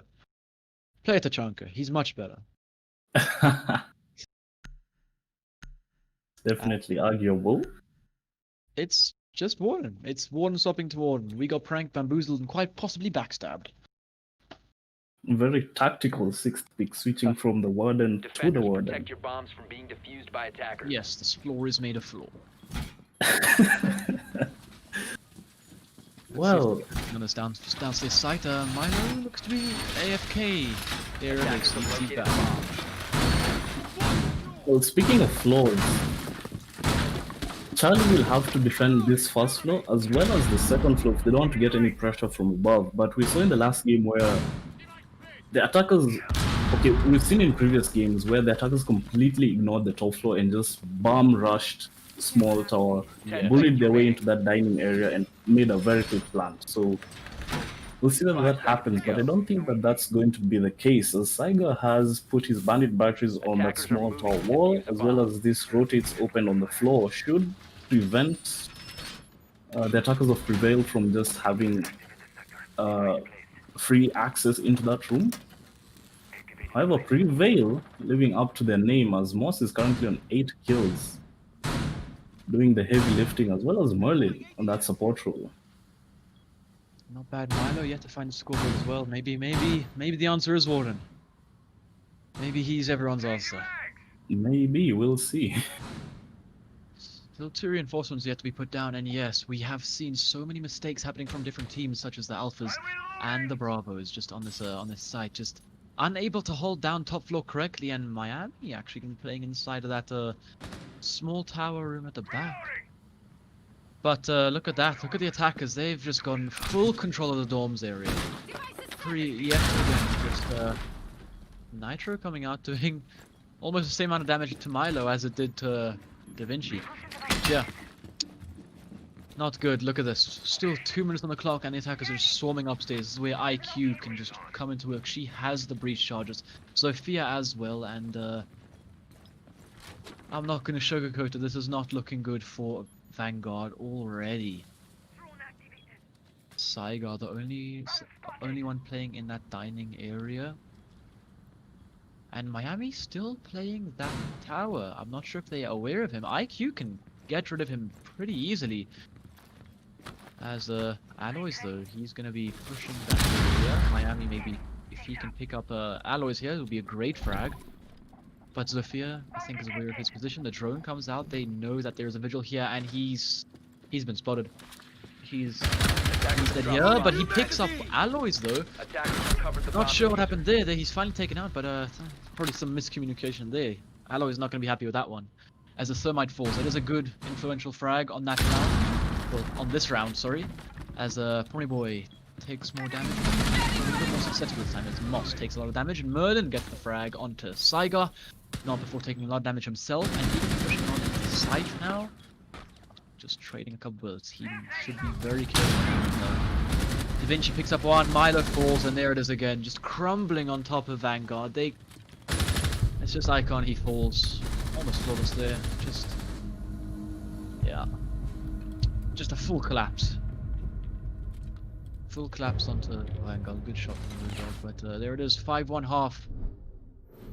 Not looking good for Charlie's here, as they do look a bit like Charlie's trying to play that defensive half. But let's see if they can do anything on this attacking side, because some teams just aren't good at one half, but they prevail on the other. Let's see if Charlie's can use that name against Prevail themselves. It's not looking good at all for Charlie, as they are 1-5. That means Prevail just need to win one more round, and then we all know what that means, folks. It's match point. Match point means that you either win the next round or that's it. So let's hope, for Charlie's sake and for ours as well, that they're able to bring this back, as well as love to see a very close and tight competition. Personally find those matches to be the most interesting and satisfying, with the most highlights. I don't know about you. Yes, no one likes a strong. But hey, everyone likes an underdog story, so let's see Charlie's here. Come on. Let's see something. Let's see magic work. Can Milo yet to find that ball in the first half? Let's see that if he can do anything in the second half though. As top frag side of Vanguard is Miami, 6 for 5. 5 seconds left before insertion. Very dire amounts of frags on that side. We've got only Attackers' 14 objective is to frags locate a bomb and defuse it. across the board compared to the 28 from Prevail. 29-28, something that, yeah. Almost, it's doubling the other team. But hey, the score is 5-1, so we'll have to see what happens now as we head into this action phase. Miami playing this Ash and True Fragment, probably the best suited to do so here, is also playing the Doc and Jaeger operators on defense, and they look to be going for a big tower take. Probably going to go for the attic wall here. Surely it looks like they are, and we've talked earlier about how some days you're just not feeling it. Some days it doesn't matter what you do, your shots miss, your C4s don't land, you get spawn picked no matter where you spawn, you're just not winning your gunfights. Attackers have And located a maybe we bomb. could be witnessing that happening collectively on the Charlie side, as I know, I should say. I've watched Miami, Icon, and Saiga, as well as Milo play before, and they are very good operators, as I mentioned earlier. So I'm just kind of wondering what's happening. But from that last round, to me, it seems that Prevail are just the better team, as there was beautiful coordination and teamwork coming from Merlin and Rudolph, who were just able to hold cross angles.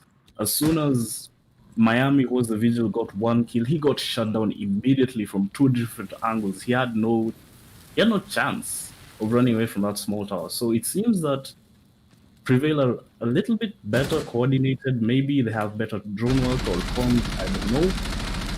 As we come to the last 1 minute 10 seconds or so of this round, it's still a 5v5, as the only damage that has come out is a little bit on Milo and some on Rudolph. And as I say that, Icon goes down as the IQ. Surprisingly, he always wins his opening engagements as IQ, but GA would be happening this round. Merlin is able to get another, now it's a 3v5. Ponyboy falls, and that's the flank watch as well. So it's up to Milo, Saiga Hawk, and Miami to make something work. Miami gets into a gunfight, he downs Moss, and he gets him taken out. The top brother on the team is down, makes the job a little bit easier. The first Toxic Babe comes out, perfect timing I would say, as Milo is somehow not positioned correctly, takes some damage but not too much from it. Rudolph is in a very tight spot. Saiga Hawk and Milo should be able to get him in a crossfire if they drone him out and know where he is Attackers have exactly. dropped the bomb diffuser. We come down to the last 15 seconds, and that's just unfortunate. Milo, you cannot be doing that. He died to a smoke grenade. I think he was droning or maybe just not situated in the best spot. Miami gets another kill. Cyberhawk as well. They somehow bring it back to a 2v2, make that a 1v2. It's all up to Miami left. He has no time. Operators, you are out of time. Yeah, that was a match point though. GG.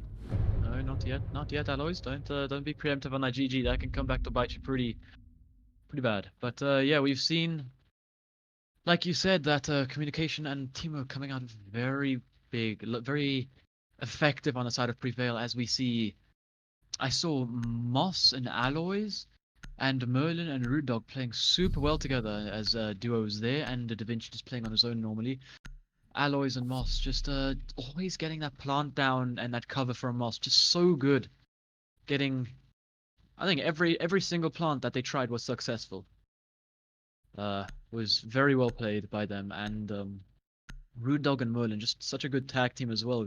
Very well at doing very good at trading each other out if either dies, and then Da Vinci just Defenders, protect your bombs from being he's defused by attackers. just been there. He's not doing good, not doing bad. He's And earlier in this map, we had talked about how the defenders have a sixth man on their team who the attackers cannot kill, and we saw that come to play in the last round. Charles just simply didn't have enough time. Miami is very talented. He's woken up for sure. He's 8-5. There's a part of me that wants to believe he could have won that 1v2, but he just simply did not have the time to do it. So time management Insertion. is definitely something that attacking squads have to be more wary of when they're going into their rounds. As we go into match point, Use a bomb. this is round number 8. Vanguard Charlies, they might just get stomped on here. we didn't indeed see the attackers of Vanguard just wasting so much time trying to clear the rumors when they really were none. But yeah, in the end it all came down to like the last 30 seconds where everything was just left, right. But yeah, and it all came down to Prevail winning that one out. And they're on match point now, so they can take a little bit of a breather. They have 5 chances to close it out. Preferably do it on the first, get it over and done with now. But Vanguard are going to be trying their best to stop that, as they haven't cleared the MIs or the ADSs yet, but they're just going to be trying. And yeah, you can't be, gotta be careful of that util. They still have like, oh MI, yeah, I can see. But yeah, Cygar taking so much damage, nothing to show for. He gets into blue though, and he's taken straight down by Da Vinci. Not too sure what's happening there. No drone work onto Da Vinci. 3 doing very good on watching cross angles. They're so good at pinching players, and we can see, yeah, just how strong communication is showing to be from Pre. Like they're just outstratting, outgunning Vanguard right now. Indeed, I have to say I really love this long angle that Merlin is holding. They've opened the soft wall that goes into construction, so that allows him to sit behind the shield by that pillar in blue and watch all the way into construction. As I say that, he gets a kill of zone on Tony Boy. I think that was on the blue stairs. He gets yet another one. Miami, he gets Moss, and he puts us at a 2v4. We've been in this situation before. We've seen this kind of man count before. This time, at least the one thing that's going for them is that they have a minute to work with. So they can take the time, drone this out, communicate, find out where everyone is, try their best at least to get some frags, because going for a plant right now surely is not the play. Ooh, Merlin, he's doing so much work. He's holding a really powerful position by that pillar. I just talked about it. He thinks doesn't get him. In fact, he does. Wow. Wow. Oof, that is a statement there. That is a statement indeed. 7-1 final scoreline on Oregon. Hopefully we move on to a different map shortly. Oof, Okay, that was a Merlin 14 for 3 compared to Miami's 9 for 6 and Milo just 0 for 8. Ooh, yeah. Just individual performances, they're not coming out on the side of VG.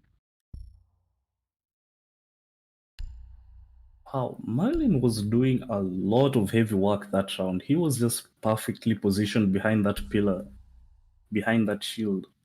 Oh man, I have to give them props to the coach or the IGL or whoever came up with that strategy because he was just holding that fort down. I believe he got 3 kills off of it. He did indeed. Able to close that round out very, very convincingly. 7-1. Last match you saw was 7-2. So it seems that I don't know, maybe there is a mismatch in the skill level of the teams, or maybe it's just But beginner's luck. It could be first time jitters, who knows? But what's for sure is Prevail is definitely the better squad than Charlie as we speak. that was like G2 versus some Challenger League team. It just wasn't much of a challenge, and Pre lost the first round and then won 7 straight. That was a much faster game than the first, and a much easier one to cast. There wasn't much to say other than wow. And we are going to be seeing the Alphas up against the Bravos again. It looks like. This time they're going to be playing on Clubhouse. So we're going to be seeing a different map. But yeah, there was not much to say. Yeah, finally. So far we've casted 4 games and 3 of them have been Oregon. Oregon. We understand. Oregon's a nice map. Yeah, especially after that rework, I feel like it's a very well balanced map. Is it the Alphas against the Bravos again? Because I see icon. It's Bravos against the Charlies here. Okay, I mean Alphas. Sorry, against the Charlies here. Stefan, So om det er inte om ons nom let's see what'll Charlies te happen maken, here. The Oh, A yeah. team versus the C team. If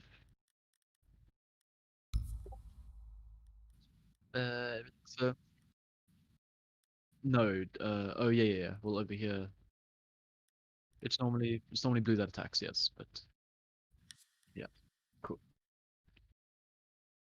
Cool. So we're going to be seeing the Charlies on that attacking side of Clubhouse first. Clubhouse being a very well-rounded map, still leading in favor of a defense though, as maps such as Cache CCTV and Armory Lockers and Church just very good sites as well. And also Bar Stock, also just such a strong map in this game. Arguably one of the best actually. You never see it, but when it's played, it's a yeah, no, you just never see it. So we don't know its true potential. Could be good. We'll never know though.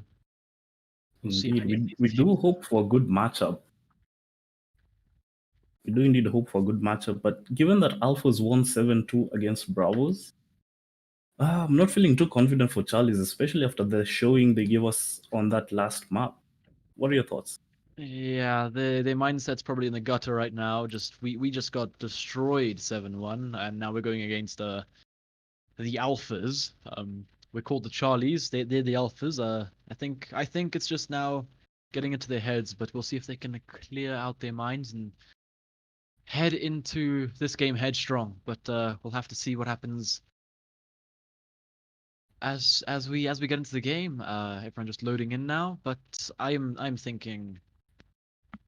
I want Charlie to prove me wrong, but I do want. I mean, I do think that we're going to be seeing a stomp from the Alphas. I'm thinking 7-1, 7-2 in favor of Alpha. Yeah. I'm right there with you, but of course, I will be back in 2 minutes.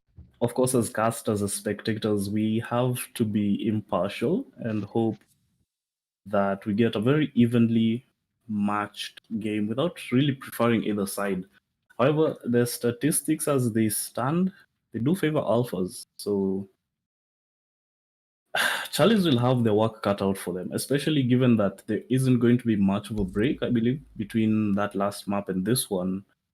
You mentioned it, their mindset is going to be utterly destroyed right now. And so much of this game just is being mentally clear and mentally focused. For example, when you're facing down the barrel of match point, you're in ranked, you're 0-3 down, it's got to get to you. And so much of it is just fighting the fact that if you lose this round, you lose the game completely. So, as you said the other day, Siege is a game where you have to take it round for round for round. And mentally, it's challenging. Boys, trek fucking syne draad of ietsie. It definitely requires a bit of mental Yep, fortitude and 3 focus. keer al. Sorry for that. Was Sorry viewers. AFK for a second. It's no worries. I'll just take this moment to remind everyone to Yes, subscribe to our channel. Chikai, daai vloek in die Like chat the van video if you're enjoying the die, stream so far. Tell us in look chat up. what you think. We'd like to hear your thoughts, of course. We're genuinely trying to improve our quality. We'd like to get your feedback. Constructive criticism is always welcome. Tell us what you're doing right. Tell us what you're doing wrong. Of course, with some love. Don't be too mean in the comments. We are still new. We'd like to get better for the benefit of you, the viewers, and of course for everyone involved. Yeah, we're just waiting for the last player of Alphas to pull up to the game. And the Charlies have only been a team for a week, so they have a lot of pressure on their shoulders right now still. But the thing is, they do have that on their side, that they're still brand new, still not much happening there yet. So we hope to see in the future them improve as a team and just get better along the line as we do too. So just remember to tell us about what we're doing wrong, what we're doing right, what you want to see more, what you want to see less, and remember to subscribe. Olympus and I do have our own channels as well. If you do want to take a moment out of your day to look at those as well, it'd be appreciated.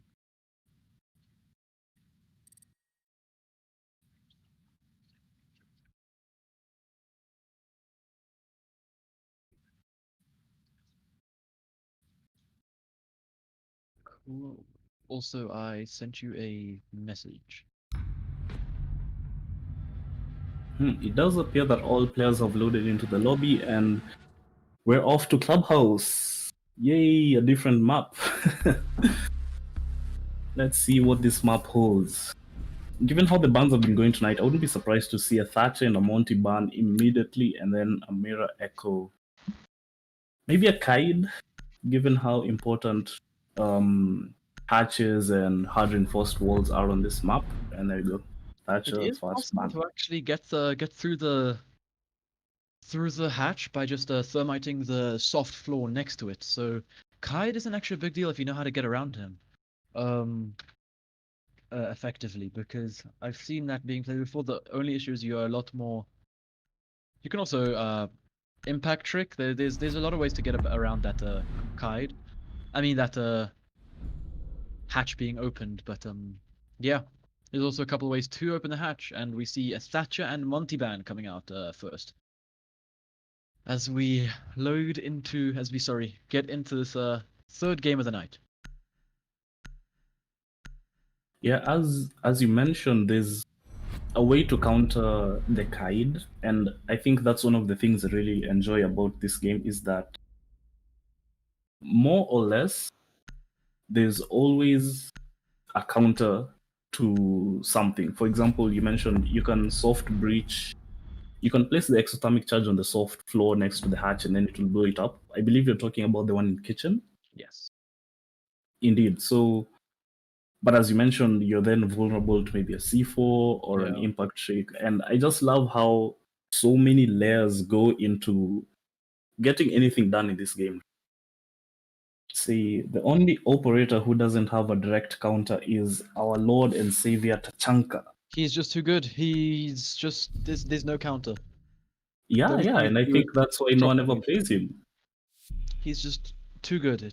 Everyone knows that the second you run that operator, the enemy team just struggles to do anything. And also, if he was on attack as well, then I feel like that's a buff we need. We need to chunk on attack.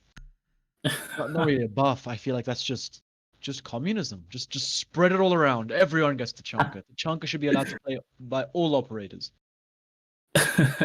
And then his ability will be he's able to dish out his machine gun to his fellow Yes. teammates. So that everyone's walking around with a dish gun. That's an ACOG. Yeah, of course. And Blackbeard shield with 800 HP, obviously. He also has Doc Stim, but it like heals him automatically. Like in a gunfight, it just starts healing him. With that, he does indeed have wall hacks as well. So I feel like that's just maybe maybe going in that direction will make Tachanka a little bit stronger. Maybe also giving him aim lock. I'm not too sure. And Milo has disconnected from the game. Rehost will be called, and this is our second rehost over the night probably. Attackers Will be have indeed. recovered their diffuser. And That's yeah. unfortunate. unfortunate. I guess it just gives us more time to talk about Tachanka. Who doesn't want to talk about Tachanka? I think he's so overpowered that there's an unwritten rule amongst competitive players to never pick him, and that's why his pick rate is very low. I remember I saw G2 play him on Consulate quite a while back. I'm not too sure which. I think it was Fabian playing the Tachanka inside of Cafe. He killed a Blackbeard on the hatch, dropping. I remember that. That was beautiful. Oh, Fabian on Tachanka. Woo! It's amazing on its own. But when he gets that Blackbeard, oh, that's was like lighting up your day. Great thing to see. There are definitely rare moments in this game which are always welcome. Or seeing a Monty clutch a 1v4. The bands were Thatcher, Monty, Mira, and Echo, if I'm not mistaken. I can check over here. They were indeed. Mira, Echo, Thatcher, Monty.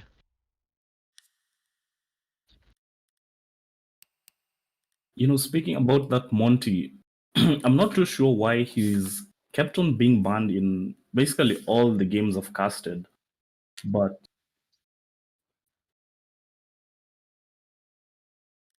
we could try to theorize this for a bit before everyone loads back into the lobby and we can get underway on Clubhouse. So the newer maps in the competitive scene tend to favor the defensive side because the attackers kind of haven't fleshed out really nicely thought out strategies for countering the setups that the defense will have brought.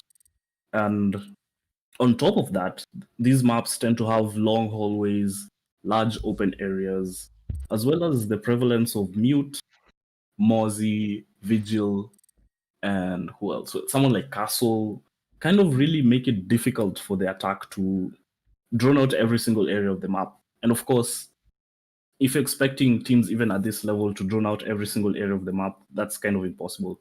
I think what they do is drone out the most important power positions. Yeah. And like that's also another so- thing. Defenders on these newer maps tend to sit in very, very strong power positions. Think about the Wamai who was sitting on that pillar, as we just saw in Oregon, or the Pixel in Cafe. So a good counter to all this that I've been ranting about for a while. I'll let you in on this shortly, Bliss. Excuse me. I have a lot to say. So the good counter to this is to bring a Monty who is able to just face check everything. You don't have to waste too much time droning. You can just kind of bully your way in, walk up, and kind of, as a shepherd dog, push the defenders away from those power positions.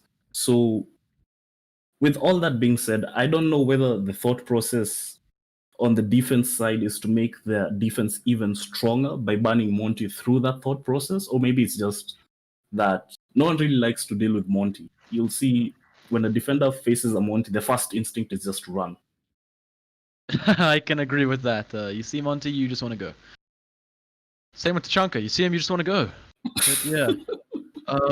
It's just the attackers just have such a tough time having to drone out everyone and just deal with so much utility. Like with this the Intel meta right now, just like so much stuff you have to be careful of. That's why IQ is just in my opinion, one of the strongest operators. Like, she can deal with all the mutes, the bandits, the black eyes, default cameras. She's just very, very strong. And the defenders, they just have so much utility that can be put down, and just makes it so much tougher for the attackers. Like you said, like the ADS is even denying it. And not gonna lie, with Fuse now, he could be a almost okay operator to run on sites. Let's say nature, bush ranger room on Outback, but then again, no one plays Outback. Or so let's take Oregon for example. Maybe these meeting hall and the dining, these sort of sites. Because if you can play them from above and just use these cluster charges, once in a while you can even get a free kill. And other times you're just drawing out these ADS and getting rid of so much utility at the same time. It's just. I think he could be good, and then once you've done all of that, he has one of arguably the best gun in the game, with an angle grip as well. So after that, you can just go frag with Fuse. The only issue is he is very loud as a 3 armor 1 speed. That is the issue with him. If he could be moved to a 2-2, then I feel like he could actually be a good operator. Anyway, we're getting into our game here on Clubhouse. CCTV cache is going to be the first defense. And we're going to be seeing the Alphas play their second game of the night, as well as the Charlies. Everyone's played at least one game tonight. Those are the 4 teams: the Alphas, Bravos, Charlies, and Prevail. Remember, guys, if you want to get in on these tournaments, remember to join the Discord and follow us on social media. Yeah. Defenders There's There's a protected little bit of an error in by the. attackers. Sorry about that. The names are swapped, so we'll have to deal with that for the game, but it's not too big of a deal. Now, Bliss, I fully agree with you on what you said about Fuse, but I think that on top of all that, he also has smoke grenades, so he can help with the plant. But given the fact that the smoke meta isn't nearly as strong as it used to be, back when Blouse was in his prime, we had a Lion, we had a Dokkaebi, a Ying. It was really crazy when all those smokes and Candelas were going out. But Fuse definitely is sitting in a good spot. Of course, he only received that buff a few days ago, so we're yet to see what it does to his pick rate and his win rate. Let's see, Arceus going for a spawn peek as well as Ionite. We're going to see it. And he's punished for it. Arceus is there to fall. Jaeger down. Yeah, probably not the smartest thing. Maybe let the Doc do that. Yeah, it does have that ACOG. You're seeing Ionite just going to be trying to push for this kill, but nothing to any avail there. As Milo and Tony Boy get away. But Fred just missing a little bit of shots onto the feet of the Thermite there. If he can pick up that kill, that would be very, very big. We're probably going to be seeing the IQ going from below or the Zofia, either one. Probably the IQ, and she is dead. So, there's that. IQ. Oh, you know what? Milo as the Captor is actually a really good operator to counter the position that Fred is playing in. If he can get below him and toss a firebolt up there, Fred will be pretty much cornered. Especially if Milo can get a crossfire from that garage door, which he appears to be contesting himself. Now, it's a 4v4. There's still lots of time to go. And it appears the HP slightly favors the defense, as Ionite has taken only a little bit of damage. And of course, Fred as the Doc will be able to stim him up if he is not too busy holding this garage side. Yeah, that's see the Pulse just getting so much information on the Ash as well. Gonna be telling that he's dropped now. Not too sure now, he hasn't spotted it yet. Rixter. Oh, he's on cams now. This could be a free kill if Miami just peeks the right way. He does, and it is a free kill. There it is, Miami. Good shot onto the Rixter. Miami just playing so well last game as well. We'll see if he can keep on doing that this game as it falls into a 3 versus 4. Still quite some time on the clock, and the wall is open now. So, Saigar, his job is done. Now all they have to do is try get this bombed out. Fred's still in that garage position on the rafters, and we're going to be seeing the Rook inside. No, sorry, the Pulse inside of construction. Going to be contested by Miami in a second, and he does, and Miami falls. Cell, good shot on that Pulse, beating that Ash. He does lose quite a bit of HP though, and we're going to be seeing Fred maybe going for a run out here. The run out will not do much, but there's the Thermite. Thermite, good shot from Fred. There it is. That's the kill we want to see, and he's going for the second. Oof, just ran out of ammo there. Should have hit that headshot. Unlucky though. Very misses sometimes. Pony Boy, there it is. Fred, good shot again, and there it is. Ionite closing things out as the Alphas pick up the first round on this map on Clubhouse.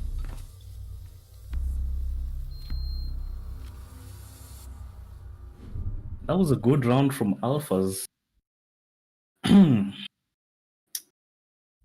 Not too good round for Charlie's, not Bravo as it says. We apologize for that again.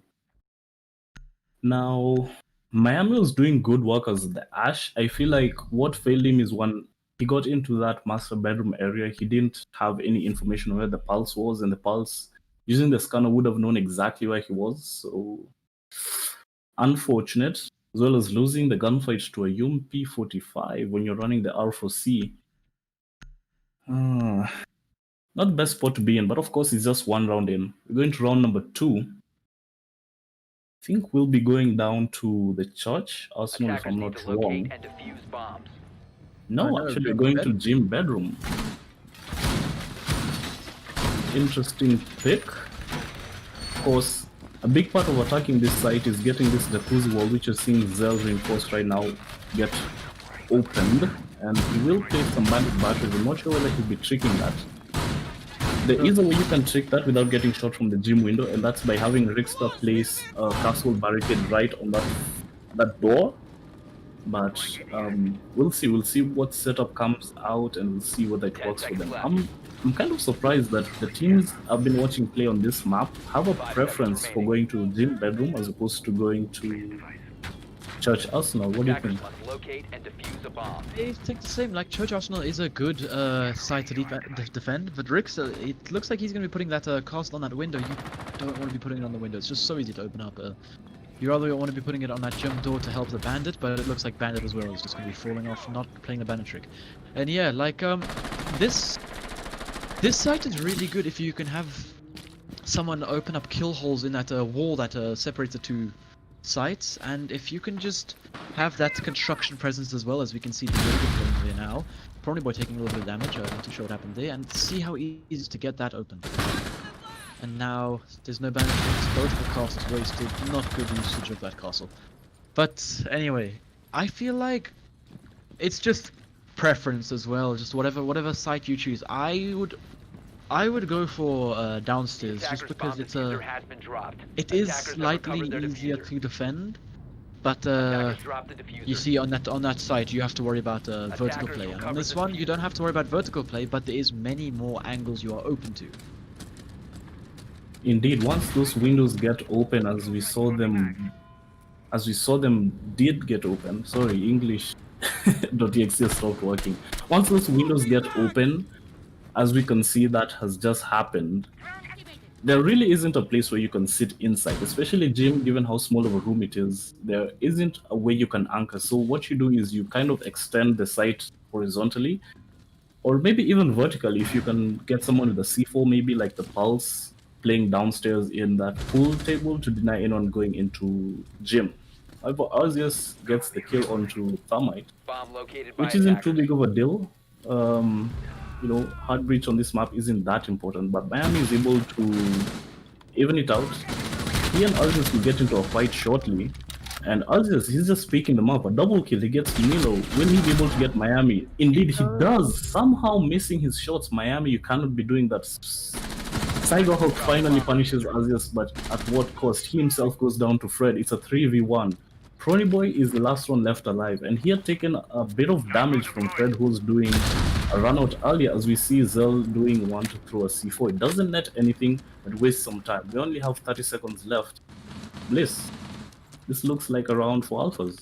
It does indeed. 30 seconds, diffuser down, low on HP, not much he can do. And yeah, he's now known to be on the roof, probably. Just I don't think there's much he can do here. Look, the run out's 15 seconds. 15 seconds This is left. 2-0. 10 seconds. And there it is. Oh, Zell falls down. It's just gonna be cleaned up by that mute.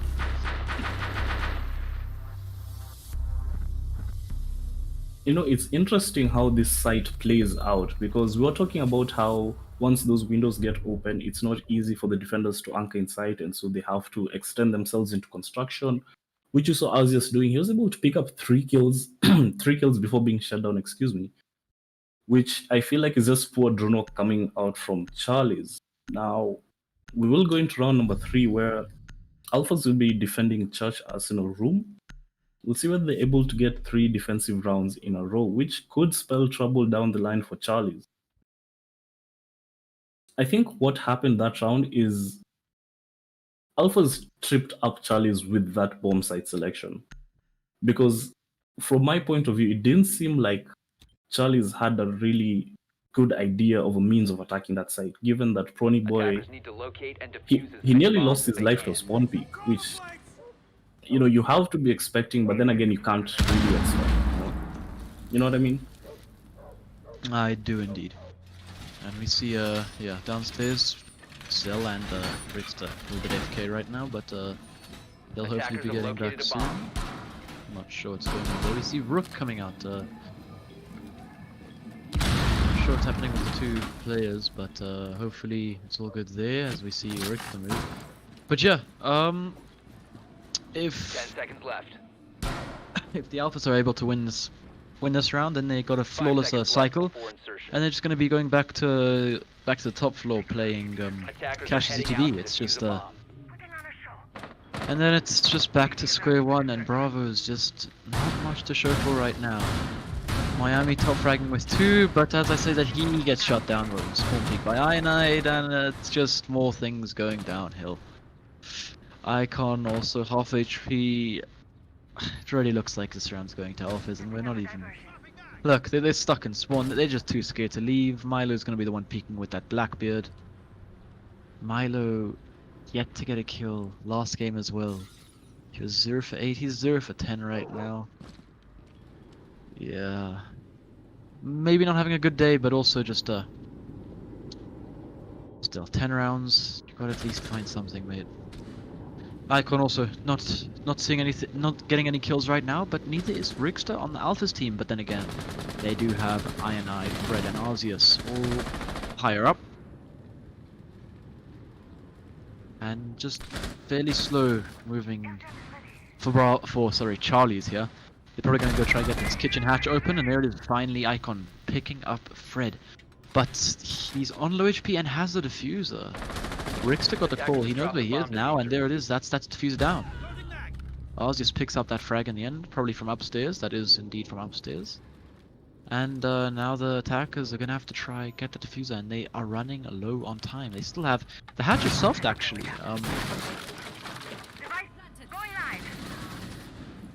They don't have any breach charges or anything to get it open, so Hiban's still gonna be used, but there's a free hatch. Richter and Milo exchanging some damage here, and Zell's going to be coming here to help to help Richter. We'll see what happens here, and great shot from Zell onto Saigar. Richter picks up Milo, and it's just all falling apart here. It's all down to Prony Boy in a 1 versus 4. What do you think is going wrong for the Charlies here, Olympus? Well, we'll remind everyone that Charlies have only been a squad for 1 week, so probably they don't have that teamwork, coordination, communication down pat, and probably they don't have a strat book, let alone a deep enough strat book to counter out what alphas are bringing. Now, Prony Boy is able to get 1, but I believe that will be an impactless strat, as he still has 3 more to find. He finds another.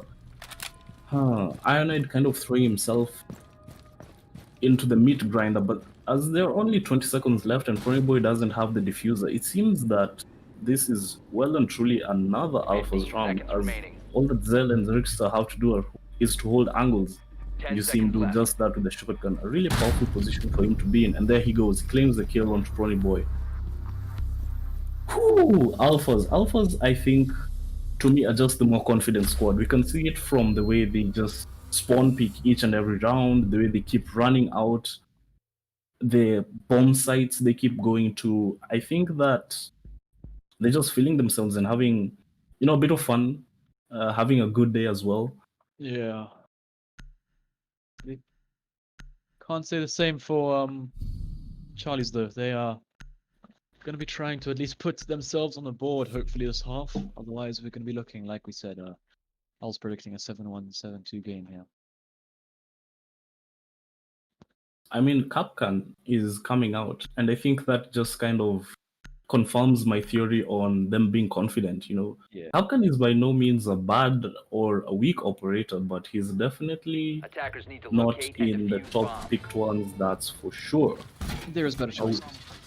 Yeah, for sure. Now we will be seeing a CCTV defense yet again, and I believe they will hold this pretty much the same way they did last round. They'll have an ACOG this time on Ironide and not Fred to sit on top of the garage rafters and just prevent garage push Attackers have located a bomb. and basically have everyone else run around the map like madmen or like chicken with their head cut off. Yeah. 10 seconds to insertion. I mean, 5 speaking of seconds left. confidence, last round it took Charlie's nearly a minute and a half just to get into Attackers' the map. objective is to defuse a bomb. As you called it, they were really scared, kind of coming out of spawn after that first spawn peak, and they just kept on losing the gunfights. Alphas, I mean, they were playing off of each other. We saw Zell and I believe it was Rickster really playing well together to corner Milo, who was the Blackbeard in stock. So again, that coordination, the teamwork, just I'll call it synergy of maybe playing well together and playing for a long time together as a team is really working in the favor of Alphas now as they sit on a 3-0 scoreline. Yes, indeed. If you don't mind me, give me 1 second.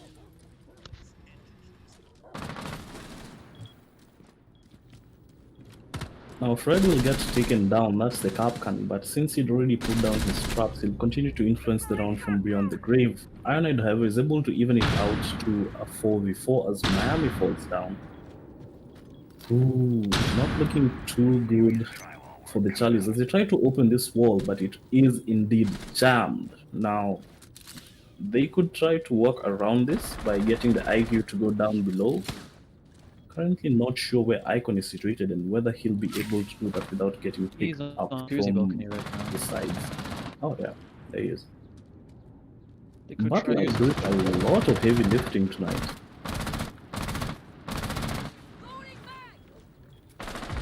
Attackers have So dropped the there bomb it is, diffuser. Ionide and Icon and Proniball falling. Yeah, it's just... And Zell? Going on punishing the run out, and Ionide as well, he's found those. Zell's gonna go for this run out yet again, probably, there it is. And he's shut down. Now it's a 1 versus 2 all of a sudden. Alphas! You can't be doing this.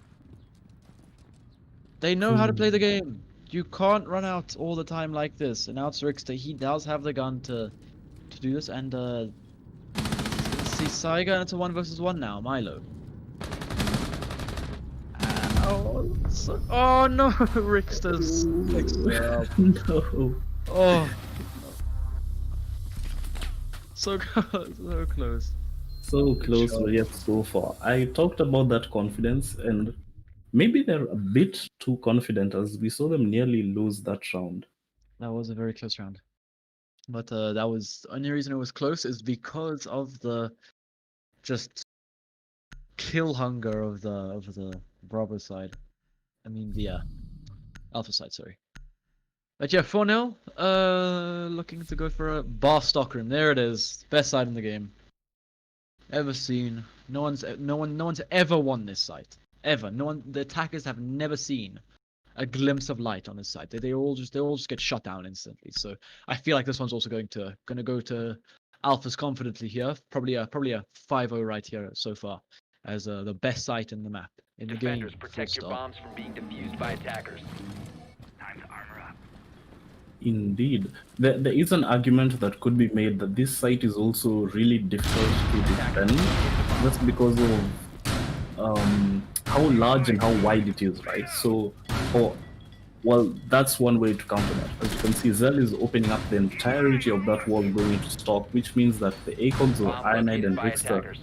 playing Rook and Dock respectively, will be able to stop anyone from pushing right into stock. It was indeed Oh. a joke. Stock bar. 10 This seconds is left. this is not not a map, not a site. Sorry, you want to be defending. It's a. You have 3 other seconds much remaining. better sites in this map. This is more of just a meme. Ironide Attackers' crackling that objective door. is to defuse a We bomb. have 2 ACOGs. Probably gonna go for spawn peaks. Ironide, there it is. Spawn peak. Yeah, they just look. They've given up the whole of stripper side. So if they spot it, they could just go for a quick push from the stripper side. Fred is the only one that has any form of presence there, but still, those walls are reinforced, and he's just barricading up there with Zell as well. Okay, so it's a little bit more feasible now. IQ could go frag onto Fred here if she hits the shots, but yeah, that proning under that door is a pretty good angle. As Icon will be doing that right now, and they're going to be going upstairs. That is good. There it is, but he's able to connect the shots, and Jaeger missing a couple of shots as well, as we just trade back and forth through long time in the Cloud. Zeldin playing behind his shield, contesting anyone trying to push stock, but the top floor is very destructible, and there it is. Charlie's going to be taking advantage of that. Ironide is the only one playing top floor. If they can get rid of Ironide here on that Rook, they have an Arceus TK, and 2 versus 5. As Icon and Prawny get one each, and maybe they are getting a bit too cocky here. Zell and Rickster to hold things down. We are both on site. That gives top floor control to the attackers, and still so long to work, so long to find these defenders. You just don't want to rush this right now. Icon just gotta be careful now. He's gonna be taking a lot of taking a lot of damage to that smoke canister. Good smoke canister. Still has 2 more on that smoke. So they do spot out Zell, I believe, with that drone, and Prawny Boy's gonna drop. He's gonna be, and there it is, 1 versus 5 down to Rickster to ace clutch. A large task at hand. If he's getting spotted constantly, and Saiga as well. He's pushing through this far hatch, and he's going to be pushed. That's diffuser down. 1 versus 4. Maverick is there as well. He turns his head, not sure if he knows that there's another there. Maverick is going to be playing behind, and Wallbang's coming out from Miami. Attackers have recovered their Rickster, there it is. There it is. Finally. That Wallbang from Miami, and there it is. Bravo's Charlie's on the board. Good round from them. Good shot as well. Oof, yeah, getting a little bit cocky. Could lead to a downfall here, but it's 4-1. That is the one round that I was expecting. Well, finally, Charlies are able to put a round on the board, so no clean sweep coming from Alphas tonight. No 7-0s, or is it? Should be 8-0. Yeah, Yeah, 7-0s. No 7-0. 7-0. Okay, so 1 round. Well, they still have a long way to go if they want to win this, because they need to win the next 3 rounds in a row to equalize, and then take how many? 3 after that? That is So- correct. They'll have to be picking up. They have to equalize this half. Well, they can only Attackers get need to 1 more this locate and half, and then they defuse have to pick up 5 on the attacking side. And there's a TK. Fred taking out Arceus. Is that payback from last round? Because I think Aziz killed Fred last round. I mean, the overconfidence, we were talking about this, and maybe that's what we're seeing right now. A little bit of BM coming from Aziz. Who knows, it might just bite them in the back as this round gets underway. Now, I'll just take a moment to remind everyone that this is the first closed tournament hosted by 5 Vanguard seconds to go. Esports League, meaning that we have 4 teams and the registrations are already objective is to locate a closed, bomb and but defuse fret not. If you would like to participate in future tournaments, you can do so by joining our Discord, following us on social media, get all the details there. Our Discord is at the top of the screen, and the link will also be in chat. So, in the future, hopefully, we will have a much larger pool of teams to choose from, and a much better pool of evenly matched teams. As tonight, it seemed that there's just been one team that's really superior than the other, absolutely stomping. I want to see Prevail versus Alphas. I think that could be a good game. Yeah, for sure. Given that Prevail won 7-1 against Charlies and Alphas won 7-2 against Bravos, that would be a match to definitely look out for. Now, Icon goes down as the IQ as they attempt to take control of this stock room. It just seems that Charlies are absolutely struggling to counter the angles that Alphas are holding. Attackers have recovered their It's just diffuser. not great right now. It's a shame to see them struggling so much. But then again, they are still a new team, only been together for a week. So there's the frag. Miami picking it up The attacker's onto bomb diffuser Rickster. has been dropped. Attackers recovered the diffuser. Yeah, this is a. This round can go either way, but I'm still gonna say that Alphas have that advantage just because they have the 2 ACOGs and that K1A individual is just a strong gun in general. But the attackers do have their own firepower in that R4C, that L8 on Sledge, and the M4 on the Maverick.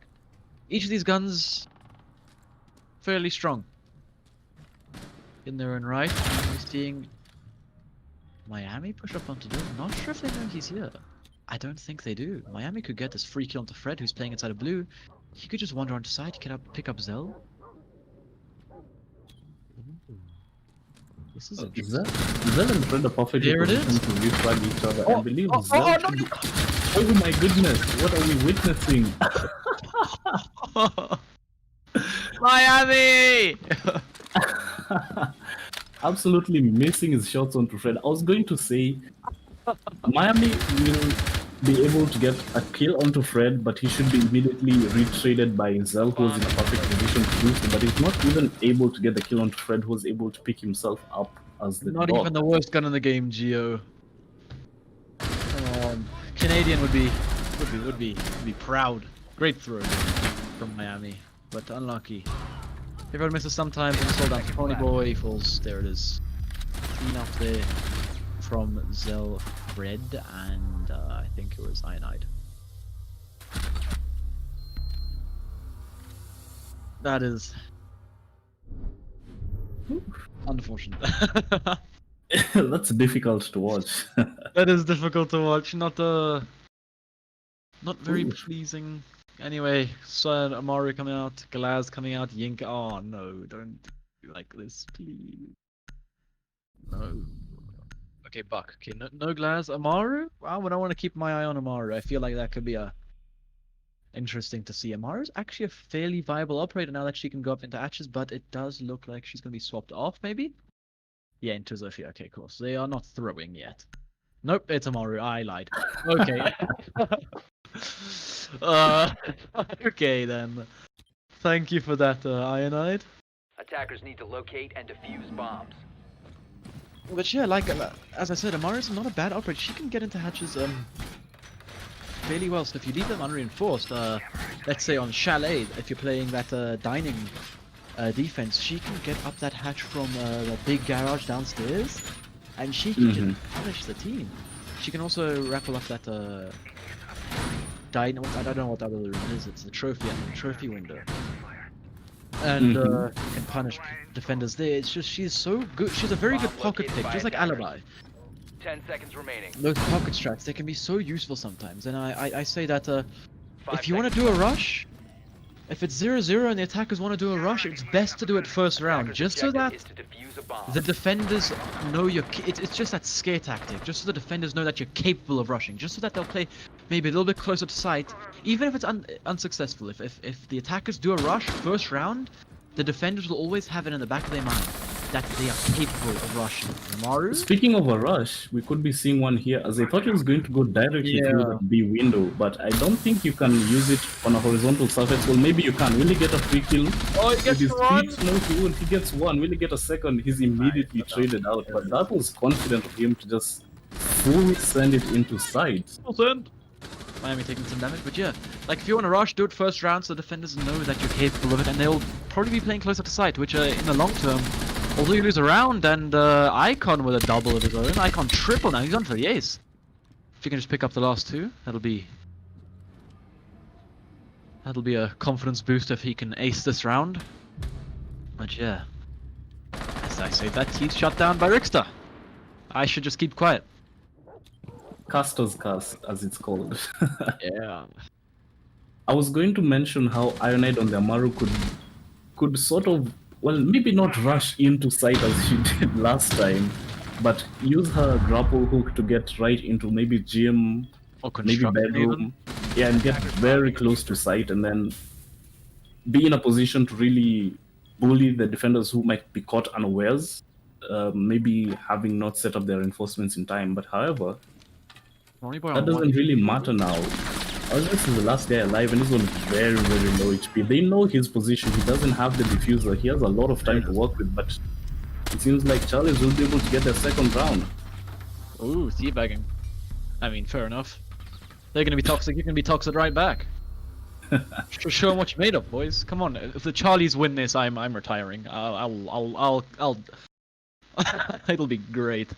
Honestly, I want to see that happen. I want to see them just keep the alphas quiet. That'll be hilarious. Another Amaru being brought out this time by Rixter, and as Oh, there it is! Milo. Milo's got the idea. That's the best operator. They've won this round. It's 5-3. Woof. let's go. Oh, no, please, please, no. Damn it. Milo, please. Tachanka's a better operator than Doc. I promise you. Please? Pretty please? No? Okay. No Tachanka. Okay, not yet. No one has the balls to play Tachanka. No one's Attackers need to no one locate and is defuse that as many strong-willed bombs as to they play can. Tachanka. And 5-2. Charlie's putting up a better fight against Alphas than Prevail. Well, they definitely are, but I want to say that the 2 rounds they've won are because Alphas were throwing them heavily. Yeah. Yeah, and maybe we'll see a little bit more of Amaru this round as Rixter is brought in. The site is gym bedroom, so maybe another rush directly into site, catch someone off guard. Who knows? 10 seconds. Maybe they could go after the construction hatch or the gym hatch. That could be interesting if 5 I'm seconds not, left. because some people don't know you can go up the hatches. Hopefully Rixter does, because Attackers must locate what I and really defuse want the to see bomb. is him to take the diffuser, just go into gym, plant in the corner, and just leave.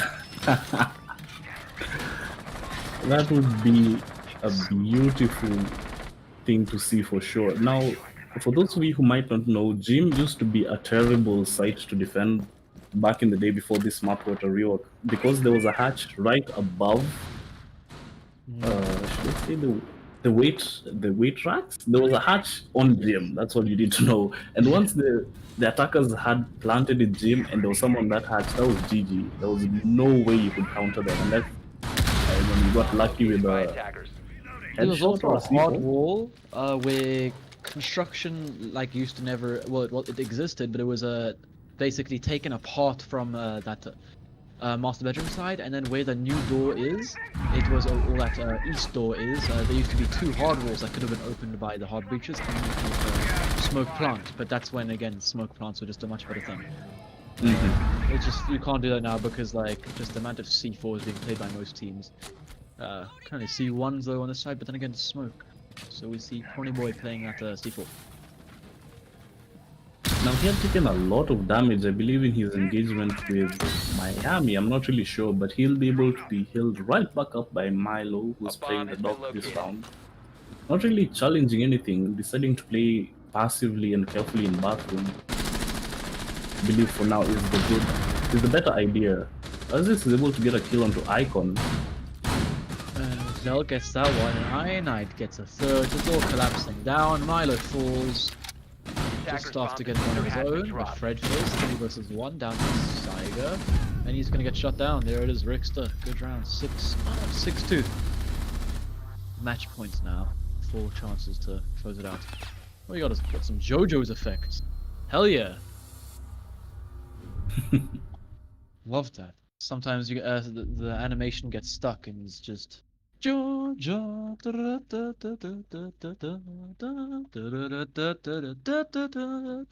Great anime. Anyway, we're here to play Siege, not watch JoJo. 6-2 match point. Let's see what happens here as we go into Church Arsenal, the basement. Amaru again, a staple operator. Come on, Tachanka Miami, trust me. Please. Please. I think if we start a chant, he'll hear us. Come on. We need to see at least one Tachanka play today. Attackers need to locate and defuse as many bombs as they can. Anyone is able to get an ace with Tachanka in this tournament, I'm willing to pay out cash. There's a little challenge for you guys.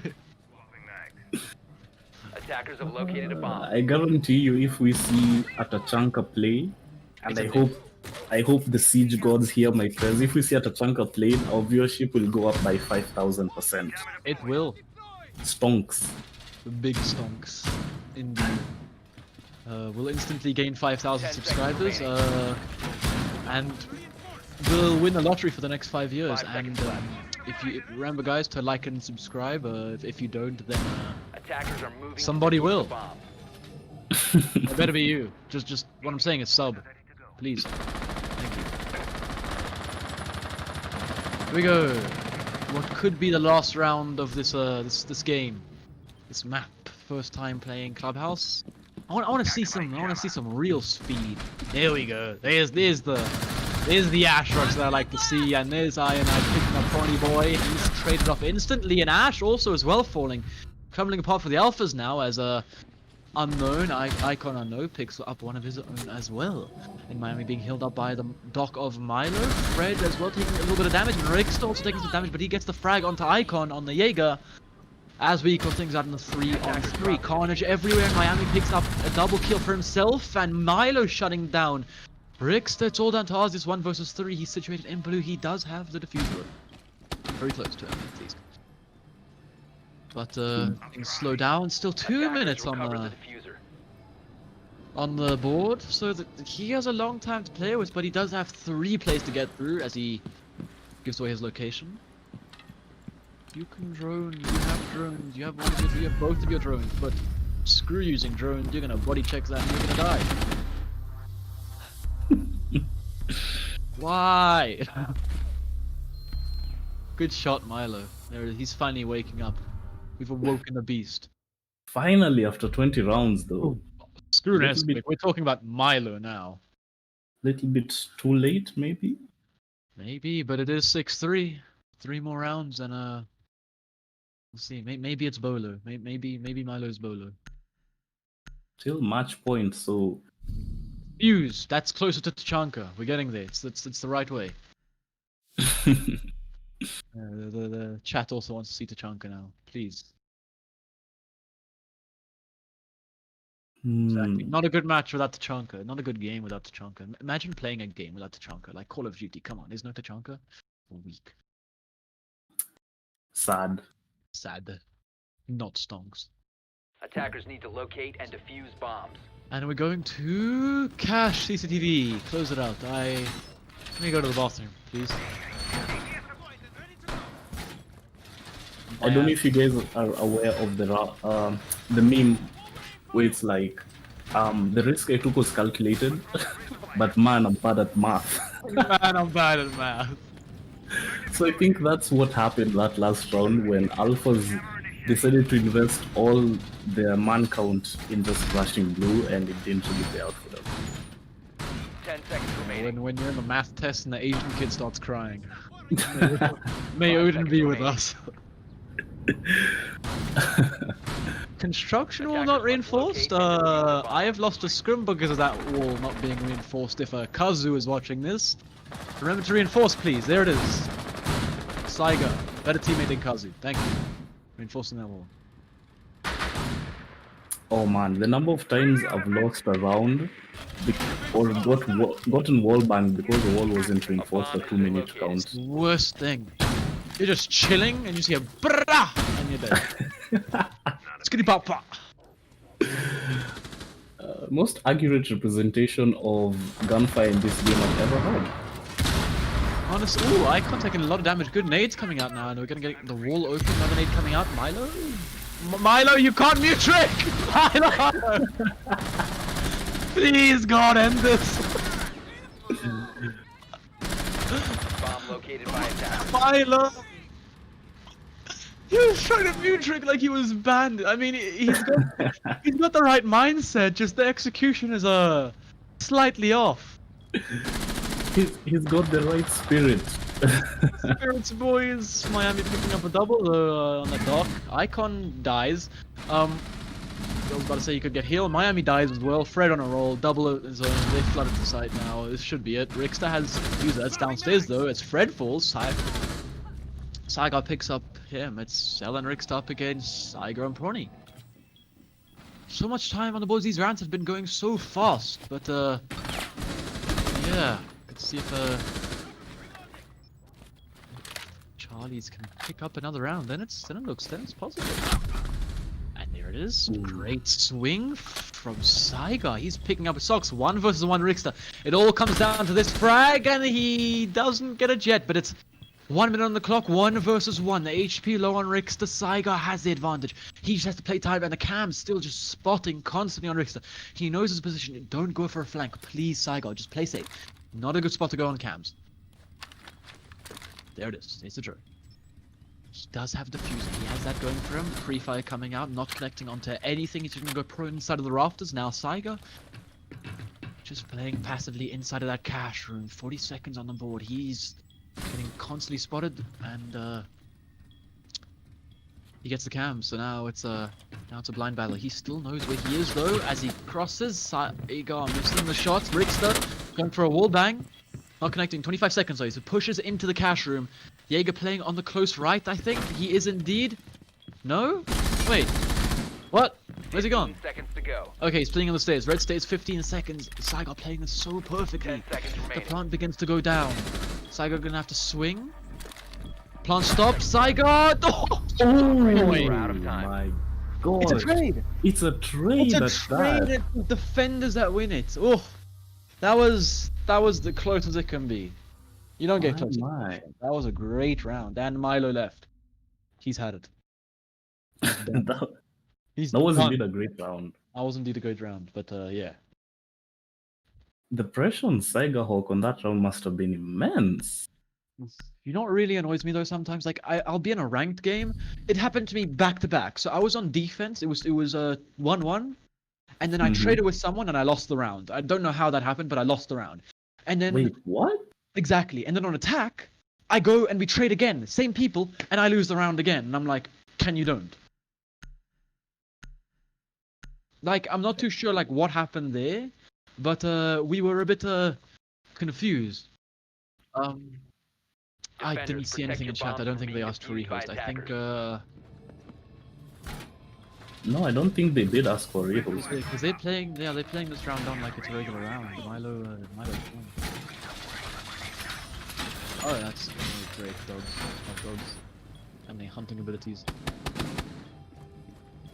And let's see if Alphas can hunt down the Bravos or Charlies and try get this map closed, because one more round and it's looking shaky for Alphas, because 6-4, this is a much better scoreline than what we were predicting at 10 Olympus. seconds to insertion. Yeah, You're definitely. thinking 7-1.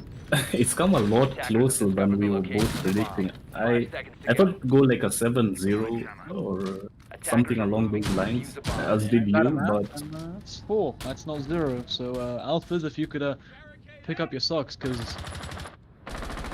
stop memeing. That's the thing. Me and the team will go into a game, we'll see Silvers say, oh, free game, free elo, let's go. And then lose in overtime, and we're like, okay, maybe we should meme. So that now I shouted at them, shouted at myself for letting that happen before. And now we don't meme. We go and win. Don't meme, guys. If you want to try to get better as a team, there's only one way to get better, and that's by taking the game seriously. Fred gonna be opening up this jacuzzi wall. As you sure it's not like playing Tachanka? So look, there's two ways. There's the legitimate way by just playing and getting better at the game, or there's the chunk, which is just cheesing it. Like if you play the chunk, it's just way too easy. Like 15 flashbangs there. I'm not sure if you've seen the clip of Jaeger on the wide stairs getting absolutely demolished by the 15,000 flashbangs, 20,000 nades, and the casters just went ape. It was hilarious. I feel so bad. I've seen it. And what's making me laugh about this wall is that they have a Maverick, Yeah, and they he could don't have like he could have touched the bottom and shot that new gem out, but no, he instead decided to touch the top They were and then throw a doing it. grenade over, which didn't get the jammer somehow. It actually hit Ionide and Rickster. They took damage from that grenade, but there we go. There we go. Hey, that's the first team we like to see. Thinking. Finally, We're huh? all gonna open now, and Icon falls, and this should be the round that closes this map out. Very interesting game it's been. It's not over yet, but probably gonna be short. The Ionide pushes in 5 versus 2. Ponyboy and Miami last 2 with 1 minute down, and it's just Miami now. Testing, he falls 4 versus 1. Plant goes down inside the gym. As a And look at this, they're all lining up to get the last kill on him. If he's lucky, he could get a double kill. He does! Oh, there it is. Okay, Red. But if Oh my goodness. ooh, good shit. But like, still, that was too close. Alphas, concentrate, please.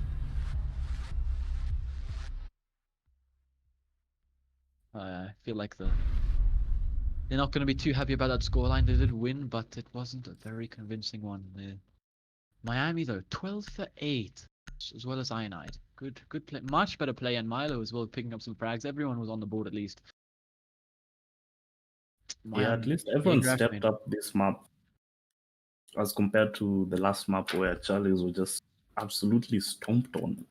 Yeah, hopefully Prevail. Milo learns that is not bandit. I'm a bandit main, and even I'm scared to bandit trick sometimes. I just take bandit and roam and run just because his gun is amazing and I love it. But the second you hear that wall being opened, it's too late. Don't go for it. Just let it go. Especially with mute.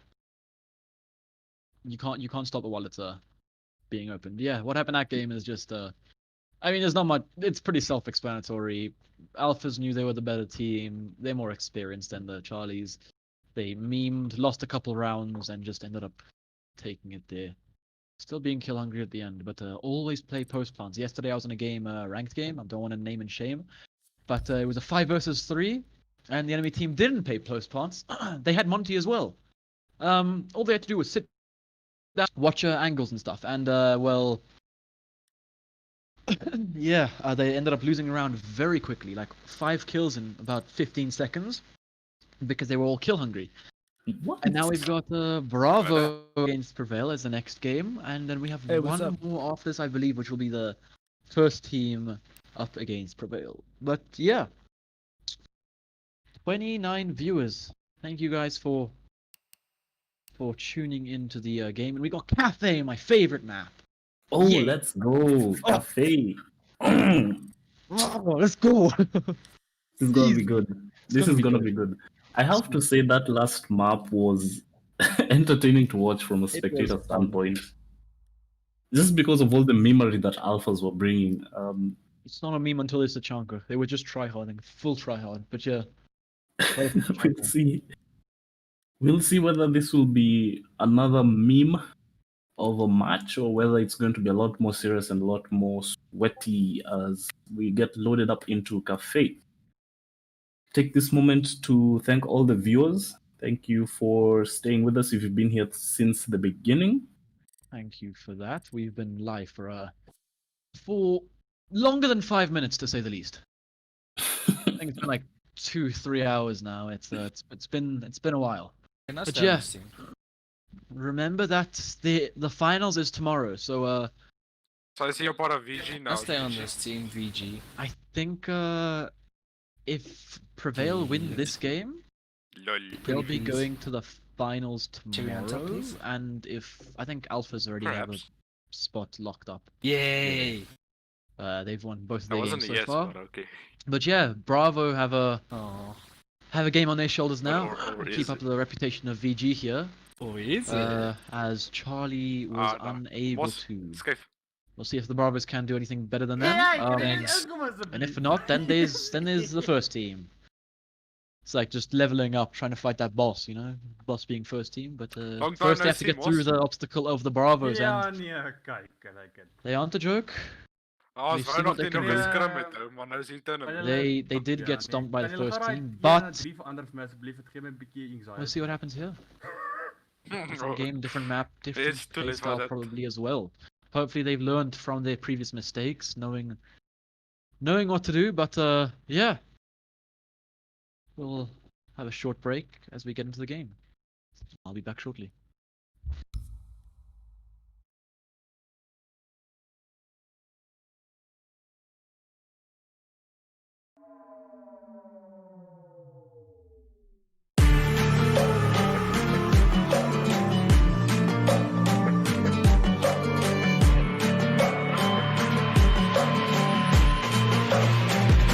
If we are one grain of sand in the middle of the ocean, can you try to understand how a touch can cause explosions?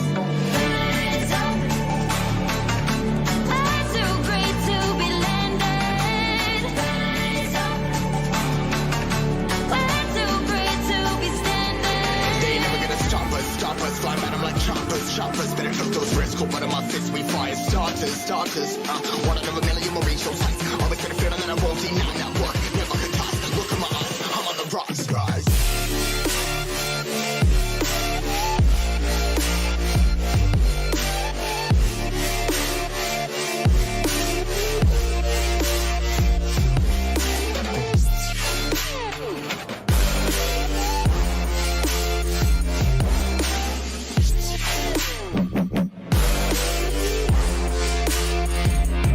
Rise, part of my size, trying to make sense of it all comprised. Your eyes, spinning these skies. I've been stuck down, feeling paralyzed, but I'm up now. We all too late to fall. Yeah, anyone coming up, I'll lift them all. Never look down when there's risk involved. I got guts, got a lot, I gotta wish it all. Ain't got no feelings, we just floating. Yeah, I'm that grain of sand that made it out the ocean. A couple milli now, I'm causing a commotion. I've been coasting, hear my name all around the world like an explosion. Rise up.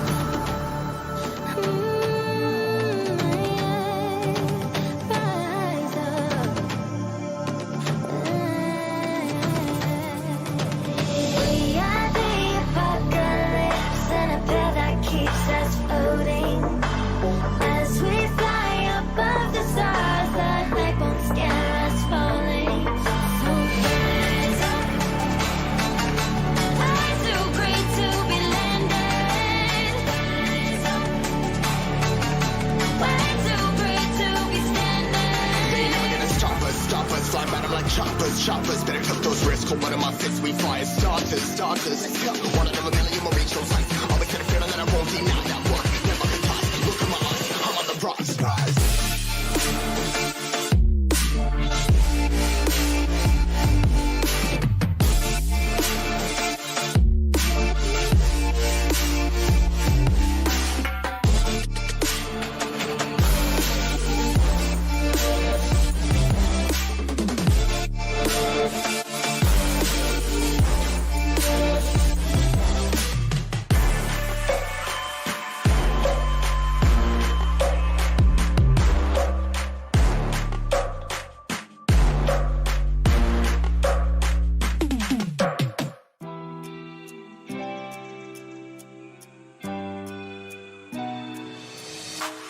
Try your luck and take a chance.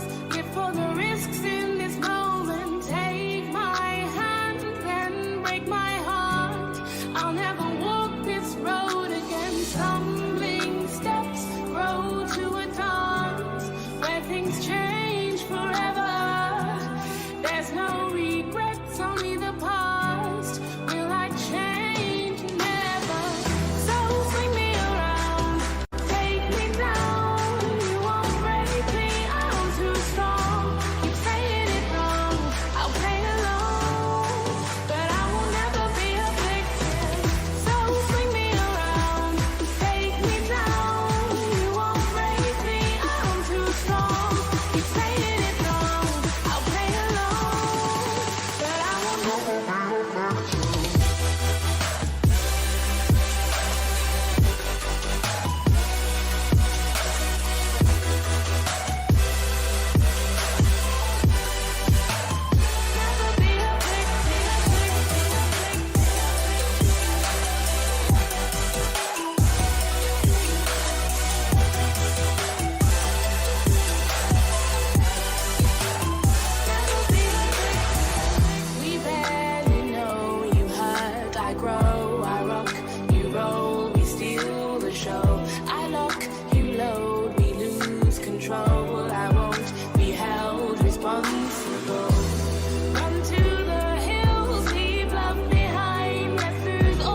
First better took those risks, cool, but in my fists we fire starters. One out of a million will reach those heights. Always get a feeling that I won't deny that work. Never could toss. Look at my eyes, I'm on the rotten skies.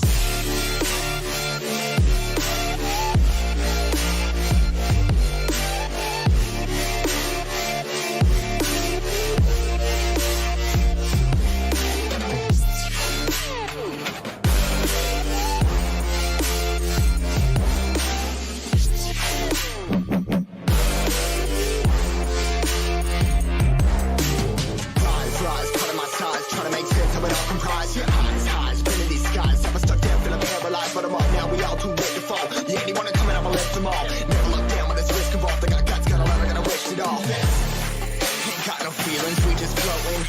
Yeah, I'm that grain of sand that made it out the ocean. A couple milli now, I'm causing a commotion. I've been coasting, hear my name around the world like an explosion. So rise up.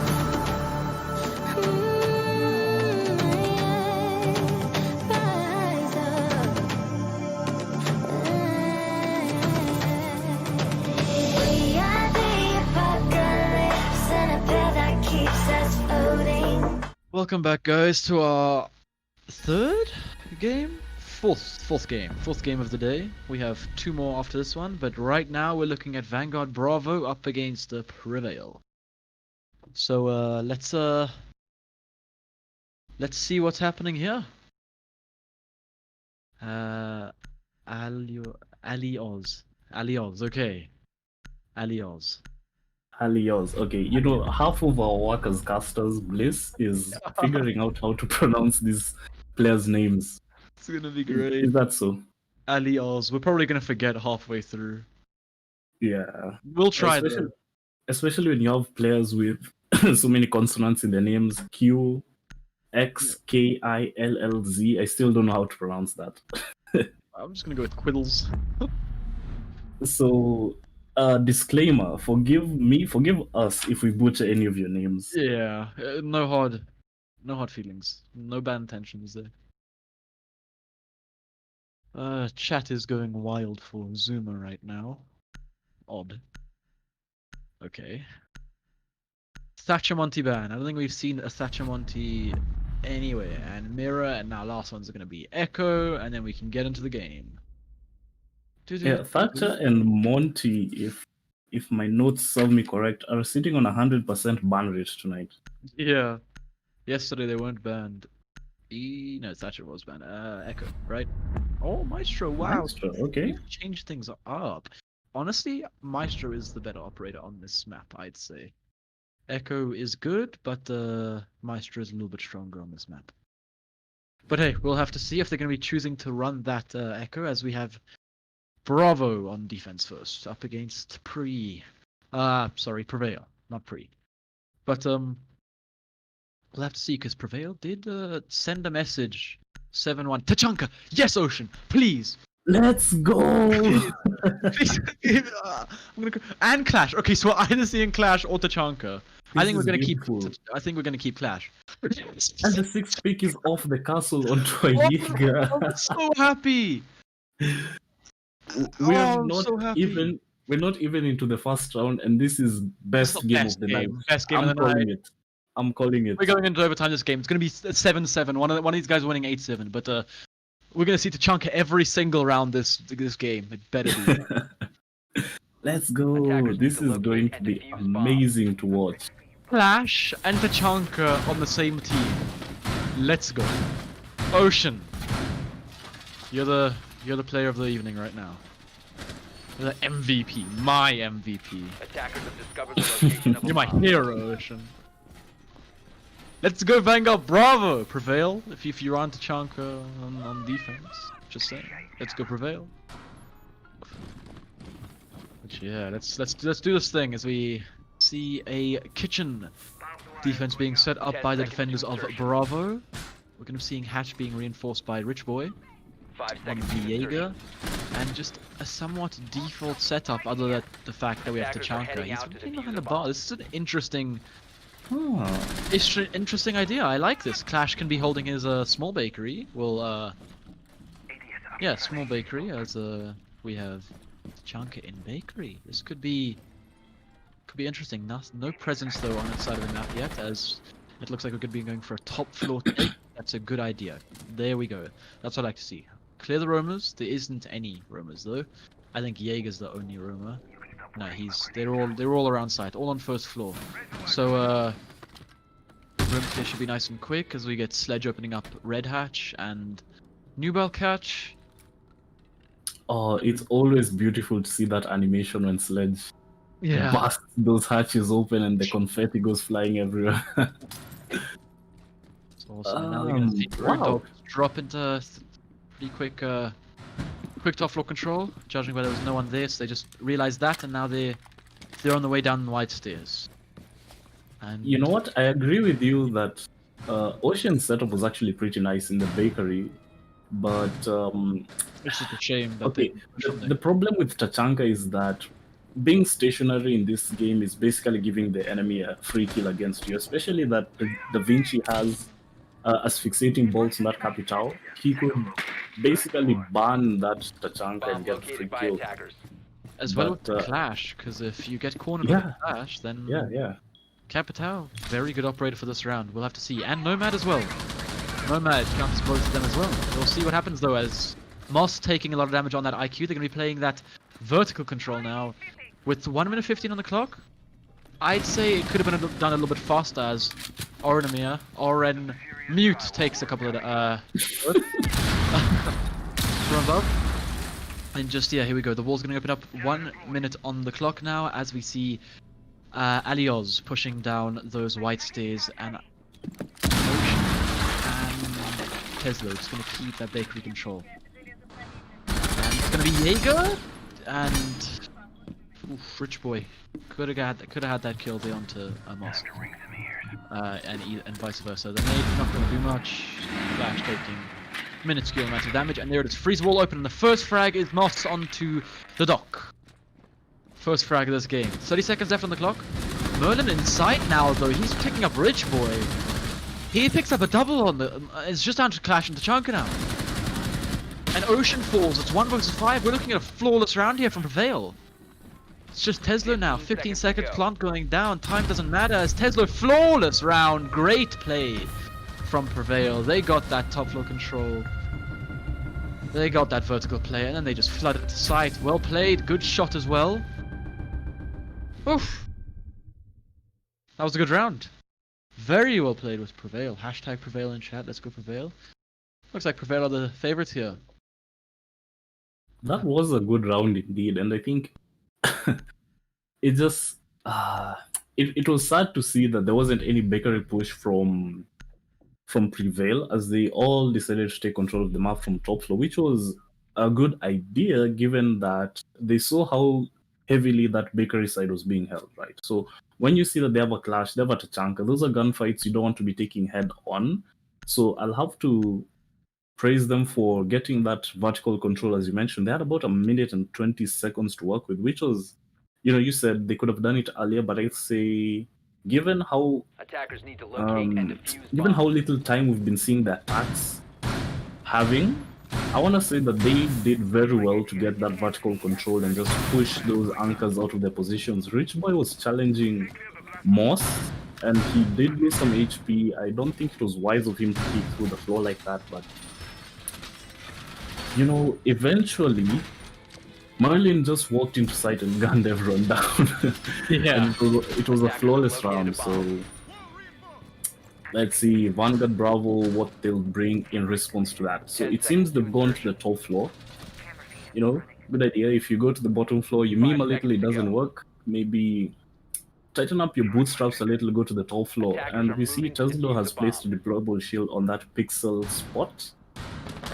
Could be called a bench, depending on the region or the team you're comfortable with, right there where Ocean is playing. So remember I was talking about how Monty is useful for bullying defenders out of powerful positions? Well, Monty is banned, so for now Ocean should be able to just sit tight, and given that he has his magnets, he can toss them into the chandeliers, and the attackers will just basically not be able to push him out of there. A C4 goes out, doesn't get anything, so Orny is out of his C4, but he still has his weapon up He still has his full HP. He still has his 3 cameras. So, nothing lost Attackers have located as a we go bomb. into The attacker's bomb diffuser this has been round. dropped. I think 1 minute already is gone, and Merlin he's here on the top of red stairs, he's looking to take control of Cigar. But as we mentioned earlier, Ocean is playing behind that shield, and Da Vinci is in a position to push him out of there. Great shot. But Merlin just gets the kills, double Attackers kill. recovered the bomb diffuser. Beautiful headshot on that shield. He really had no business winning the gunfight. He'll go for a third, but surely they've heard him on this white hallway, and he gets taken down. So it's now a 3v4. The gas chokes him out. That's the end of his story. Rich Boy gets another one, and Moss is dead. That's the IQ gone with the G8, but the wall into Freezer gets open. So Alios and Da Vinci have really powerful angles into sight. A firebolt gets tossed up, but it does indeed get caught by a Wamai magnet, so it doesn't hit its intended target. If Tesla is not careful, he could lose his head here, and it looks like Root Dog is just waiting for the plant, waiting for the call as the second last gas caster comes out, and Rude Boy rotates. He goes for the default plant. With a minute to go, they have incredible control of the site as he decides not to go for the plant but just to push into Freezer. Now, Orenmir definitely is a trap. I don't think he has any means of making it out of this alive, but indeed he does. He's just sprawling the floor, gets Rude Dog, and that's the diffuser as well. Questionable decision for him to push that. And we go down to a 2v2. Rich Boy, he gets downed on his back by that Nomad air job, and the last gas canister comes out as we go into the last 40 seconds. Those gas canisters were used really early on, but that's because Prevail were bringing the heat. They were coming really strong with their attacks. They had a minute to work with, now they have less than half that, so Alios will be attempting to go for the plant. There is no gas canister, but Tesla approaches him with a shotgun.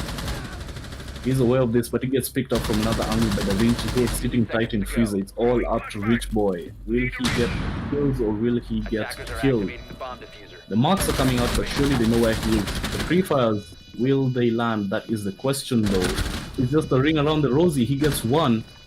Double kill. He'll get his third one if he's able to get Alios and the diffuser as well. Lots of time to work with, but Alios is just playing it really, really safe. He's behind that pillar on the new hatch, the new balcony, whatever you want to call it, and he hears him Defenders have rotating. located the He diffuser. has information on him.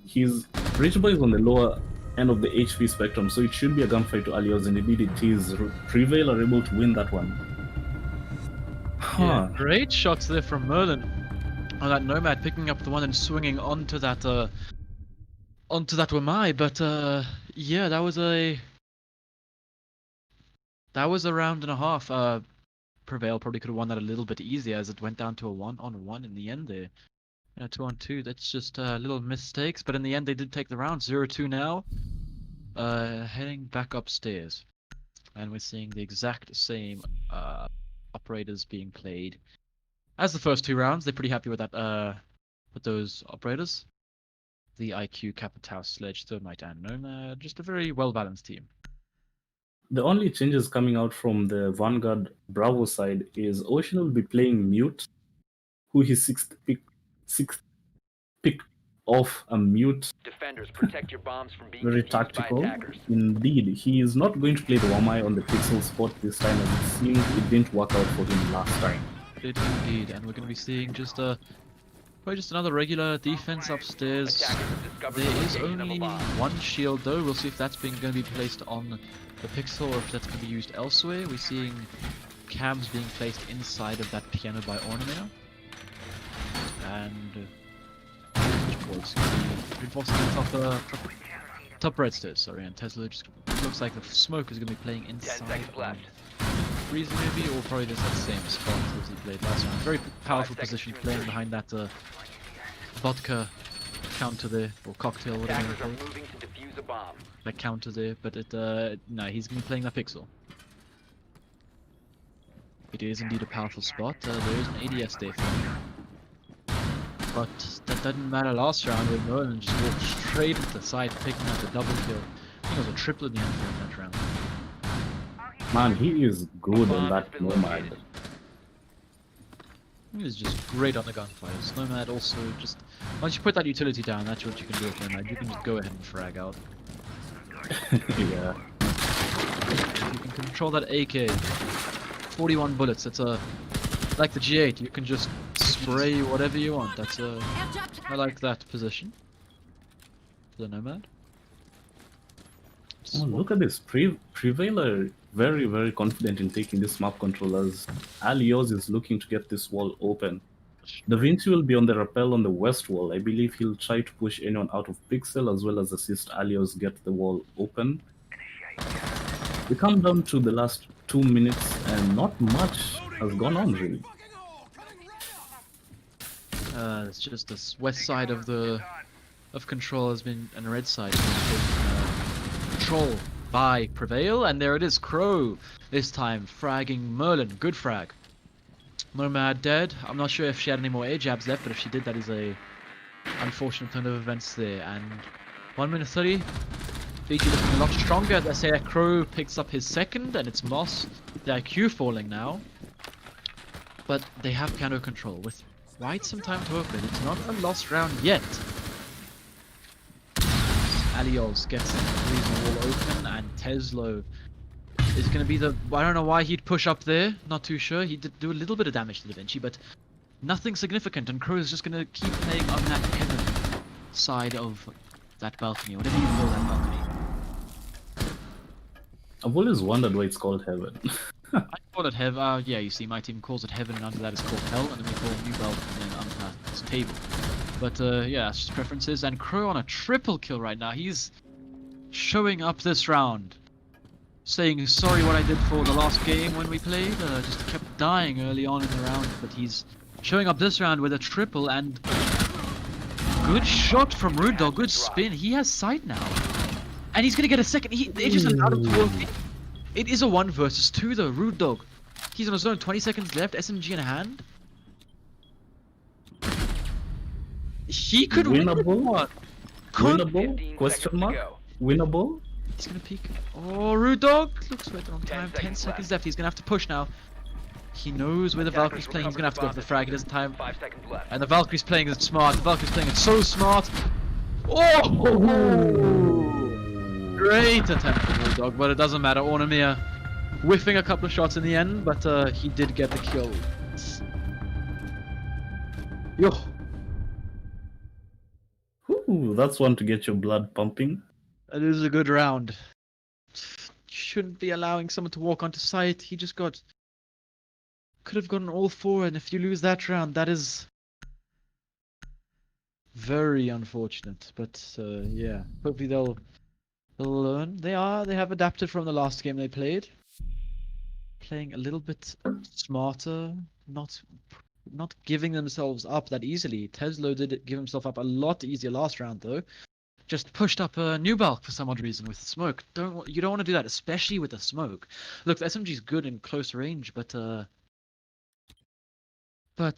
smoke has so much utility. You don't want to let that go to waste. Attackers need Yeah, to it looked locate like, and defuse as many bombs as they can. As Crow got his triple kill, it looked like Sledge just walked straight up a white hallway into Freezer, opened up the wall that wasn't reinforced from Washroom, and he just walked into Stacks, got the Attackers have Jaeger. discovered the location of a bomb. It was a 1 versus 3, and he almost got it down to that round win for himself. And we're going down to kitchen though, as Tesla sets up in prep room with the smoke. I'll congratulate Rude Boy for a great round. 10 seconds to insertion. But eventually it wasn't enough, as Vanguard Bravo are now 5 a seconds 1-2 scoreline. So I'm hoping to see them win this one. At least this time they're not bringing Attackers at a are moving to chunker, defuse a bomb. unfortunately, Sad. or a clash. So I want to see this go all the way to overtime. I feel like now I'm hyped up. After the plays we've been seeing, I want to see this really go all the way and see some really beautiful competition between these two teams. Just to touch on that last round, I think Rude Boy was able to walk up that white hole as you mentioned because there was no one playing Pixel. And I don't think they had anyone on The Stacks attacker's bomb diffuser has or been dropped. what do you No, call it, he the top was of playing on white the stairs. stairs. Yeah, he was able to get into Washroom, get into Freezer, and then just push through their own rotation hole.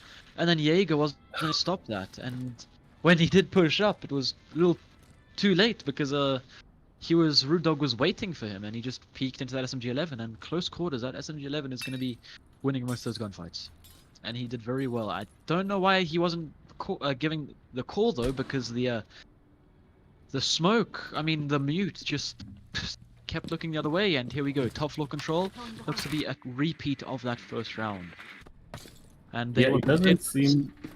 Sorry, it doesn't seem that Vanguard Bravo are bringing a roam setup for this kitchen defense. It seems like they just want to kind of turtle on site. Attackers recovered the diffuser. See what happens now though, A because bomb has been located.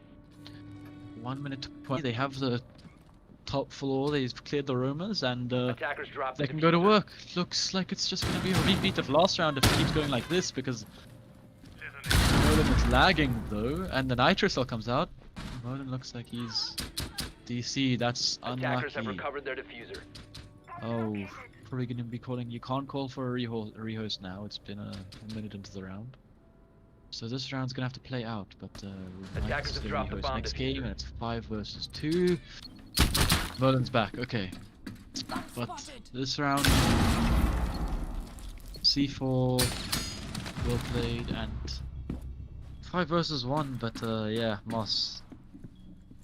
This just looks like a complete turnaround. Let's see if they can turn this defense into a flawless, because that would be good. Answering back to the flawless from that first round flawless, but we'll see what Moss can do if he can pick up any of the frags as Jaeger's coming. He didn't spot him. Jaeger's just playing around pillars now. We'll see, and he has to worry about this holes from below.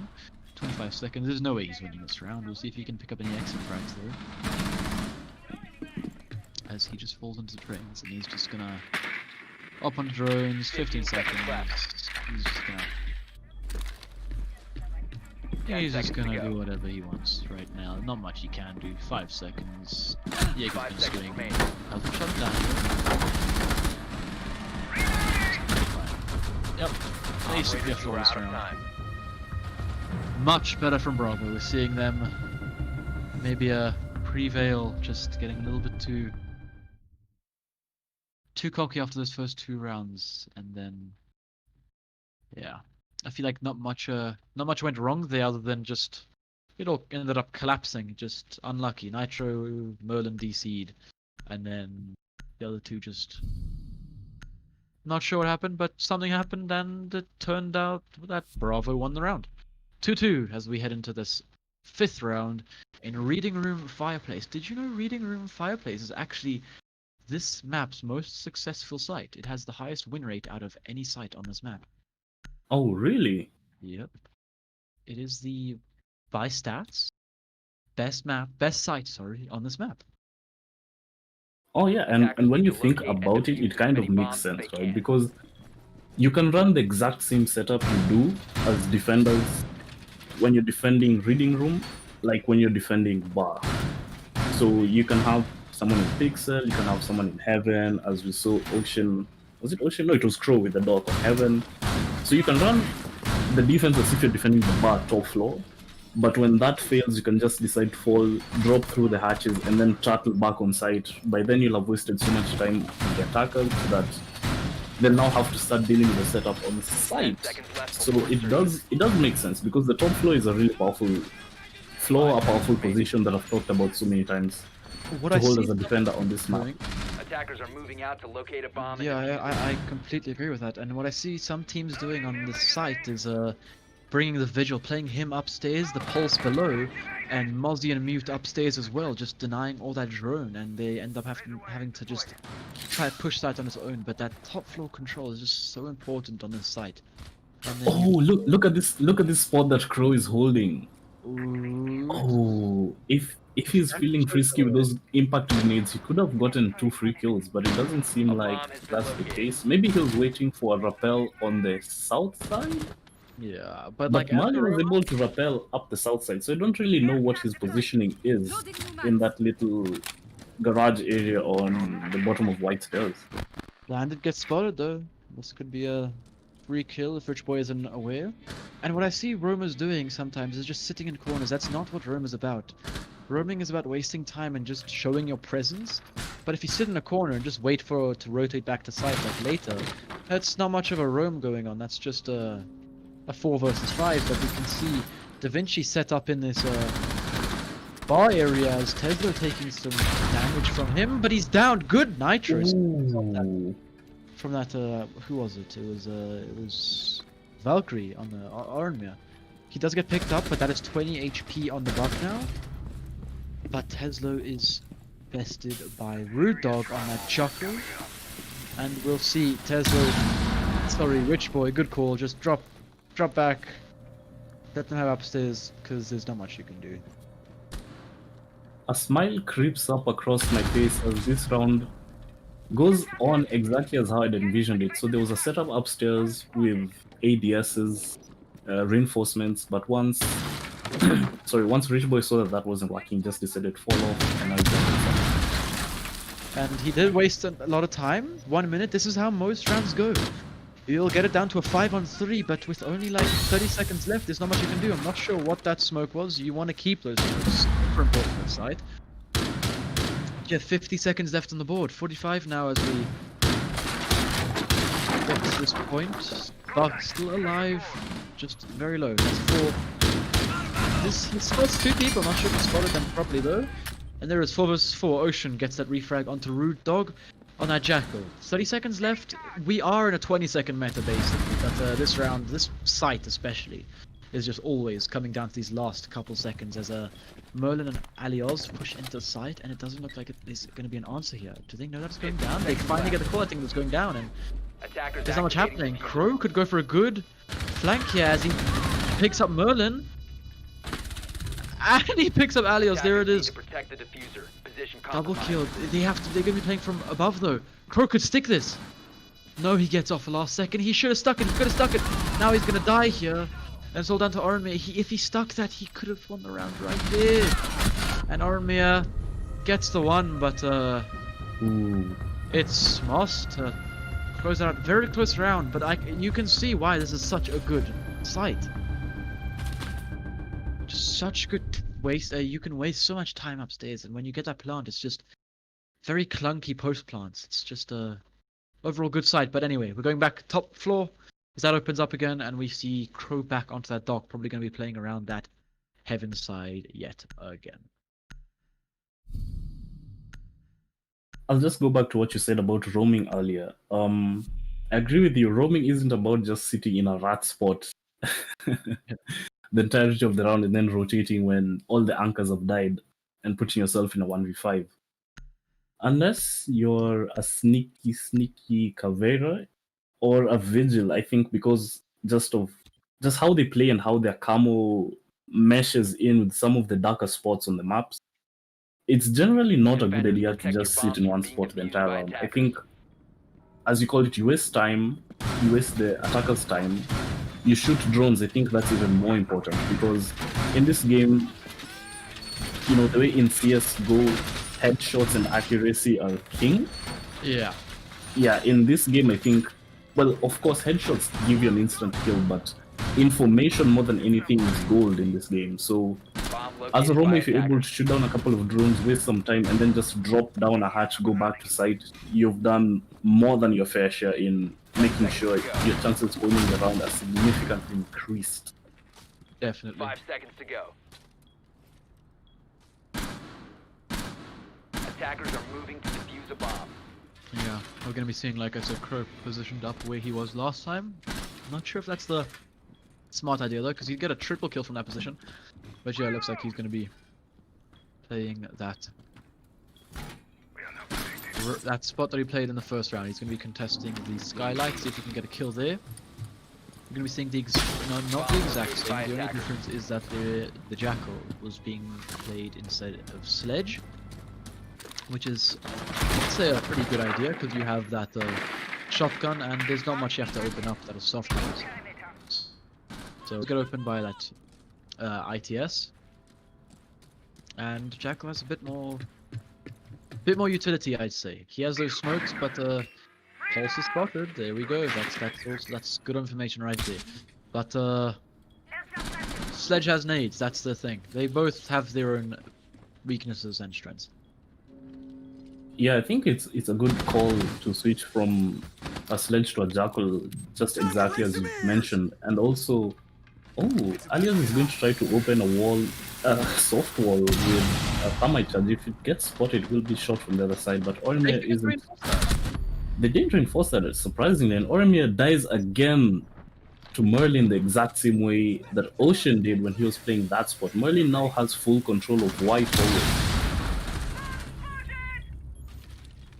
There we have it. Rude Dog gets Rich Boy, that's C7 putting in the work, but Ocean is able to trade onto Merlin, that's the top frag as well. So VG can sit a bit, they can sit a bit safer, breathe a sigh of relief as Crow is able to get his own before Rude Dog trades onto Tesla, so it's just 2v3 left. They know exactly where Crow is, and if they can get this position, then look at that. Trying to go for that wall bang, the floor bang, sorry. Rude Dog, but it's unsuccessful. Trying for a default plant. And it looks like it's probably going to be successful as it smokes. Oh, smoke misses. Attackers are activating the diffuser. And there it is. Diffuser goes down. That's why you open up that bar. You got to open up that bar. Make sure you can see that. And now we got Moss on White Stairs and Aliol's on Freezer, and all of them position and one of them stacks. Gonna be a tough retake. They've cancelled off Crow's rotation. Anyway, he could drop Hatch, but then yeah, no, this looks like a done deal. But Crow picks up one, gets one. Ocean now, he's on his own. They know where he is, I think. They heard the sounds. No, they don't. He baited it out, and it's gonna have to push though. Aliol's now he hears him, Defenders have and located this should the be diffuser. Ocean returning some fire. Yeah, Ocean's absolutely dead here. He's just gonna try to stick. There's nothing to do. Aliol missed a couple of shots. And well, yeah, that's as expected. That 5 versus 3 early 2 picks was a. What are you doing there, Alios? Okay, buddy. I have to give props to that smoke for sticking that defuse because he really didn't have any other options. He smoked himself off, Yeah. and once that clock was just running down, even if he was able to get the 2 kills, he wouldn't have had enough time to get the diffuser. So, you know, when you commit to a full send, you better commit all the way, and that's what he was doing. So, props to him. Too bad it didn't pay out, though, as we sit on a 4-2 scoreline. Now, as we switch sides, 4-2 isn't the end of the world for Vanguard Bravo, because in as much as that seems like it's quite a gap, they just need to win one more round, and then it's 4-3. And then they can win another one Attackers quite need to easily, locate and defuse bombs. as it seems Attack has been favored on this map so far, and then bring it to a 4-4. So they're not in the deep waters just yet, as they'll be bringing a Sledge, Hibana, Nomad, Zofia, Attackers have located a IQ. bomb. Losing this Defense round. side, we'll be having Alios, Rude Dog, Moss, Da Vinci, and Merlin bring Smoke, Bandit, Jaeger, Valkyrie, and Wamai. I will see whether Merlin has success playing on that pixel spot, as he was able to just flash out anyone who's playing there. He knows those angles, he knows where to pre-fire, he just 5 seconds. is masterful with that AK-74. So we'll see whether on the receiving end of things Attackers we'll are be able moving to defuse the to bomb. survive that. Attackers dropped the diffuser. Merlin playing that position that he's been Attackers recovered killing the diffuser. so many times. Let's see if he can teach. Not too sure who was playing. I think it was Rich Boy. He can or Ocean. I think let's see if he can teach Ocean how to play Pixel. And we'll see Rude Dog playing with him inside of that piano spot as Tesla is going to be going to the top floor now. Just going to be seeing what's happening through the floor. And they have Sledge to get the hatches, so he should be on his way up now, sorry. But he's just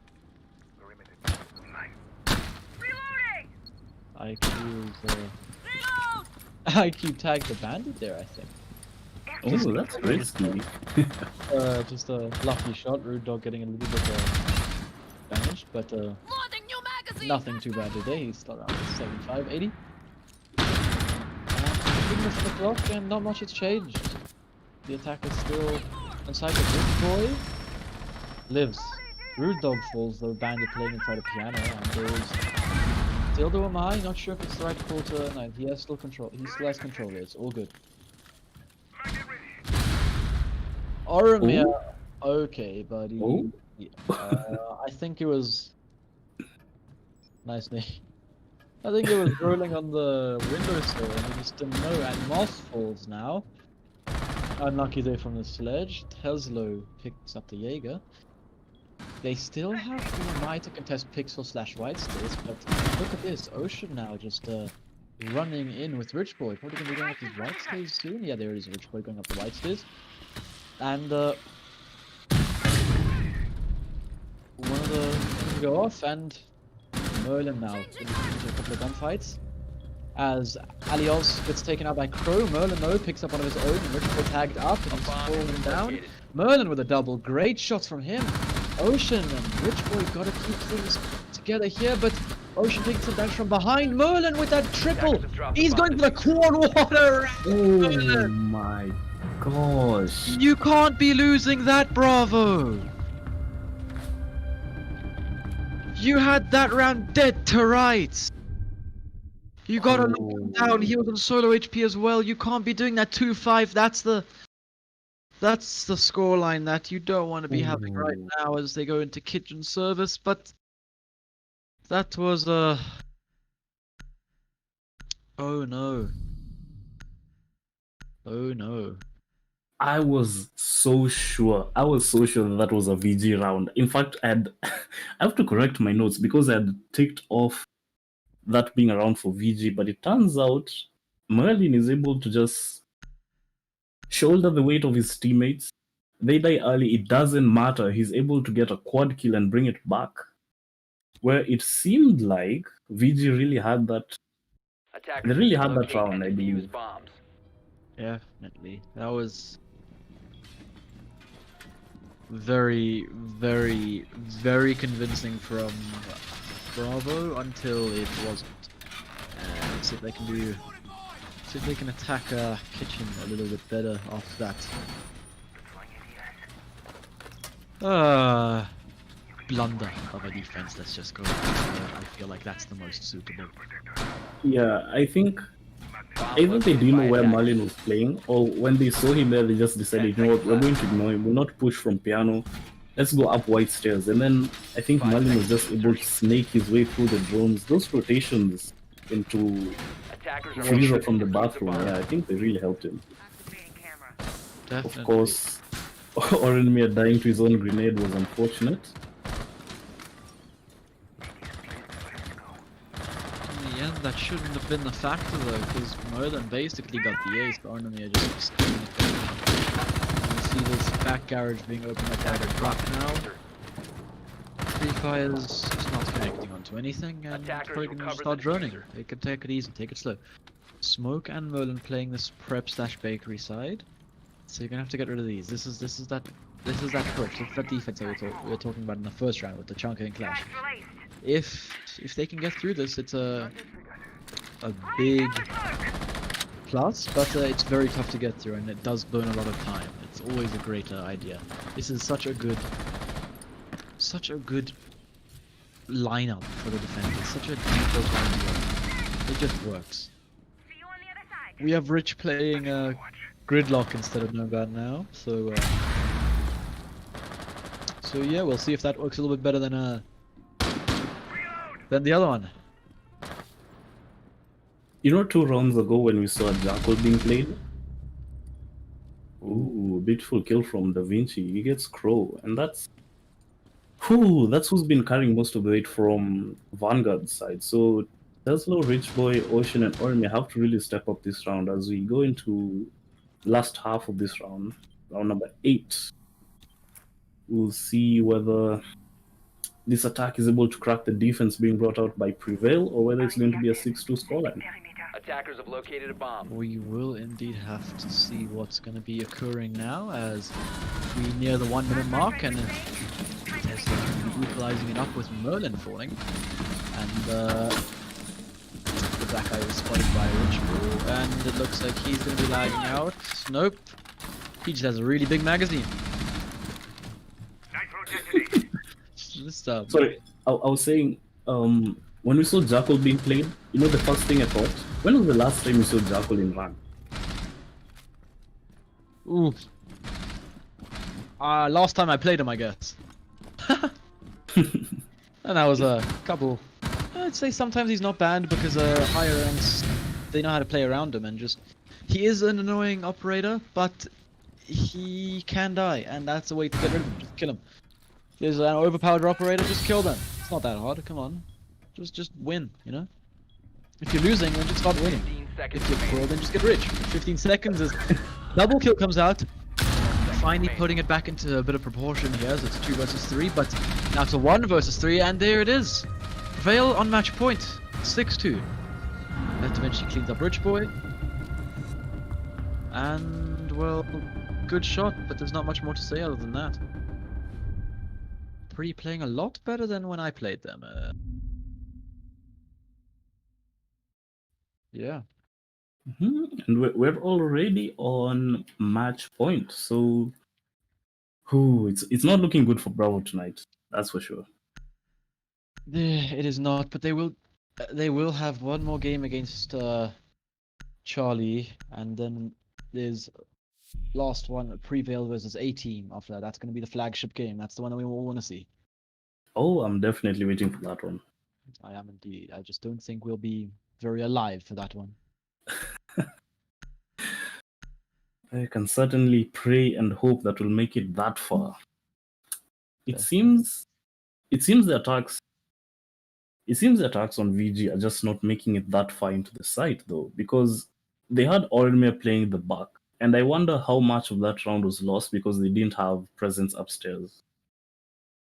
Attackers need to locate and defuse We as many will- bombs as they can. Well, you'll have to see, because there was a great showing from Prevail how to attack it on the first round, but then again that was more. Mhm. But then again, Bomb it doesn't located matter. by attackers. What happened now. It's 6-2. Here we go. Oh, do you think Prevail will start memeing around the way Alphas were doing last game, or will they close this out convincingly? I think they're going to be closing this out. They are the only non-Bravo, non-Vanguard team in 10 the seconds tournament, left so I think they're just going to show that what they're capable of and how they should be good 5 in seconds these remaining. teams right now. If they win this, I think they do as well guarantee it. Attackers are moving to defuse a bomb. Don't you mean semis? So finals, I'm not too sure. Anyway, the playoffs. I think it's only finals, because it is only finals. There's no semis. Oh, okay. Here we go, reading and writing room. Reading dining, let's go. Let's see if let's see what these teams can do here. Let's see what, and there it is. Tesla, good shot onto the dock. As the entry, that's what you want. But the defense is very good on this side, especially even with the I say. And the confetti goes flying. Just think that yesterday, on Wednesday, we were seeing like really important walls being opened by this point in time. It's crazy. It's been a while since Wednesday. And we do see Castle and Jaeger still situated up top. Castle down these stairs, and Attackers drop the Pulse diffuser. playing inside the site. And there it is. He's going down the stairs, and we see the freezer wall open, and a breach charge on that wall. Yeah, I just saw that. Oh, Da Vinci got down by the breach charge. I was about to say you should move, but he got down by the breach charge, and the one of I think Orima left the game, and no, sorry, who left the game? Ocean left the game. Orima's still here, and he's just been taken out, and it's a 3-on-3 now. It doesn't seem that VG know that Da Vinci is down though.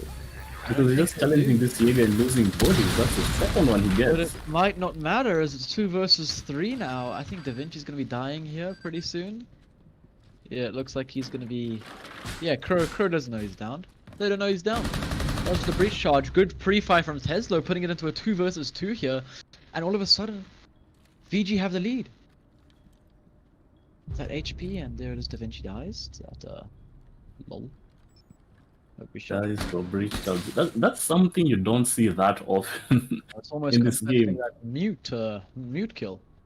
Yeah, and you know what? Milo was also really very heavily, not injured, but he took a lot of damage to a breach charge as well earlier on Oregon. It's all down to Moss now, and his HP is low. This could be. It looks like it's gonna be Attackers have around located 4. a bomb. They don't have diffuser. Ooh, doesn't matter though. Doesn't matter. They just left the fuser. They said, screw it, we don't need a fuser, we're just better than them. Look at this, wahoo! Pow!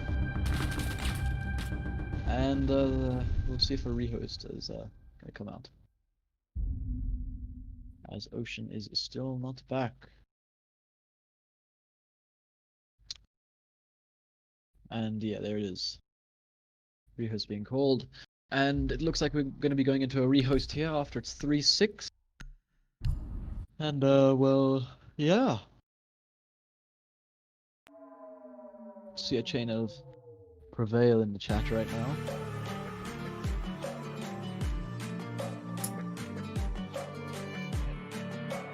As we go into this rehost, I just have to wonder whether this little break will be enough to kind of douse the flames that Prevail have been bringing, given that they lost that last round. So maybe it will give both teams a little bit of some breathing room, some time to re-strategize, get their heads in the game, reset a little. So, of course, it's still match point 6-3. Maybe Bravo could start winning a few rounds. But then again, that break could also be very, very beneficial to Prevail, who could just, get fired up and say, guys, let's close this out. Let's get this over and done with, and let's just come and absolutely stomp Bravo in a flawless round. So, breaks are good. Breaks are good. They could swing either way. So, while I take a break myself, I'll just remind you guys to, like the video if you're enjoying it. If you're not, tell us in chat. What would you like to see improved? What changes would you like to see made? Of course, this is a closed tournament, and it's our first one as Vanguard Esports League. So, for now, we only have 4 teams.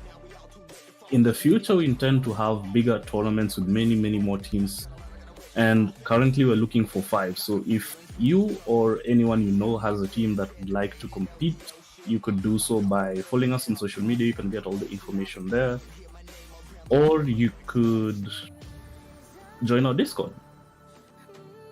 Definitely, and remember to like and sub, and all those good things. Sorry about that, boys. My internet just crashed. Ocean's internet did crash, and we're in intermission now, so... Yeah.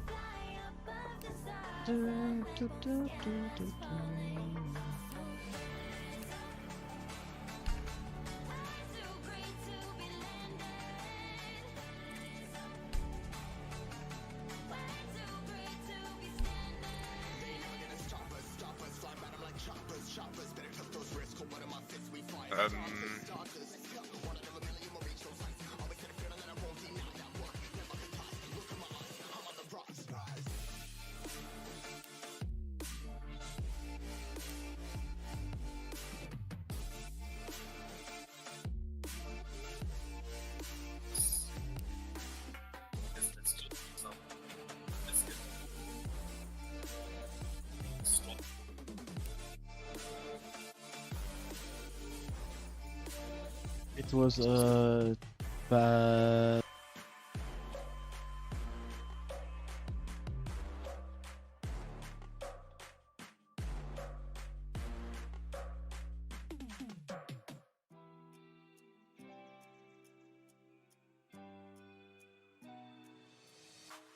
Try your luck and take a chance. Before the risks in this moment, take my hand, then break my heart. I'll never walk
Are we live?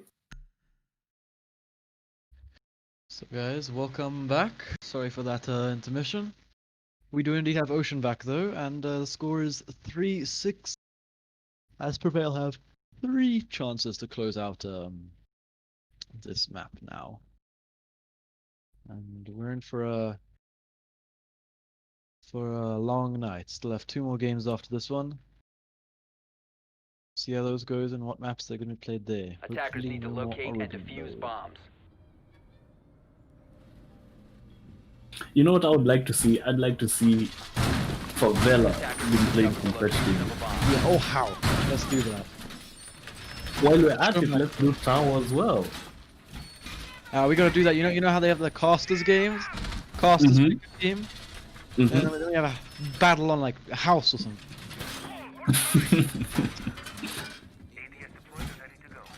And then Ubisoft, if you're listening, you should make it such that we can all play Tachanka. 10 Yes. seconds left before 5 Tachankas on defense, 5 Tachankas on attack. 5 Perfectly seconds. balanced, as all teams should be. Attacker's objective is to Indeed. defuse a bomb. It Here we seems go. it seems that, at least from the chat, that Prevail are the fan favorites and that they're favored in this matchup. So those good vibes, that positive energy definitely has to be working in their favor. They As are they just the need to win A bomb has one been more. located. one more round. There goes one of the Wamais. Well played on Tesla there. Picking that up, and then it looks like Buck or Sledge is gonna rather open up these hatches. Up on roof, I'm just gonna see a regular take from the attackers now. Just gonna be clearing out top floor and then mid floor, and then hopefully going down to kitchen. That Jaeger of Moss is just running absolutely everywhere.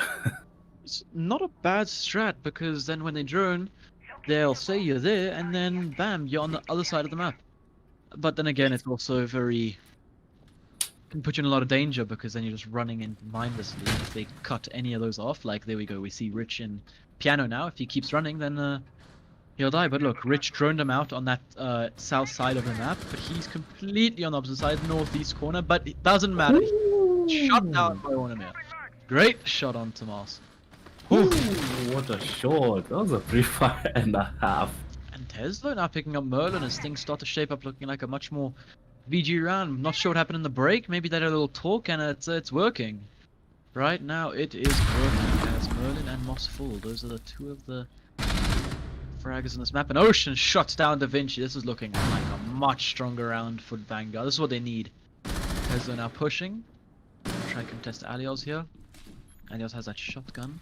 They know exactly where he is. It's basically, it could be a 1-on-5 if they just ignore this. Then where are you running? You can't just run. Why are you running? Why are you running? Why are you running? And it's all down to Root Dog. 1 versus 5. He's Nitro.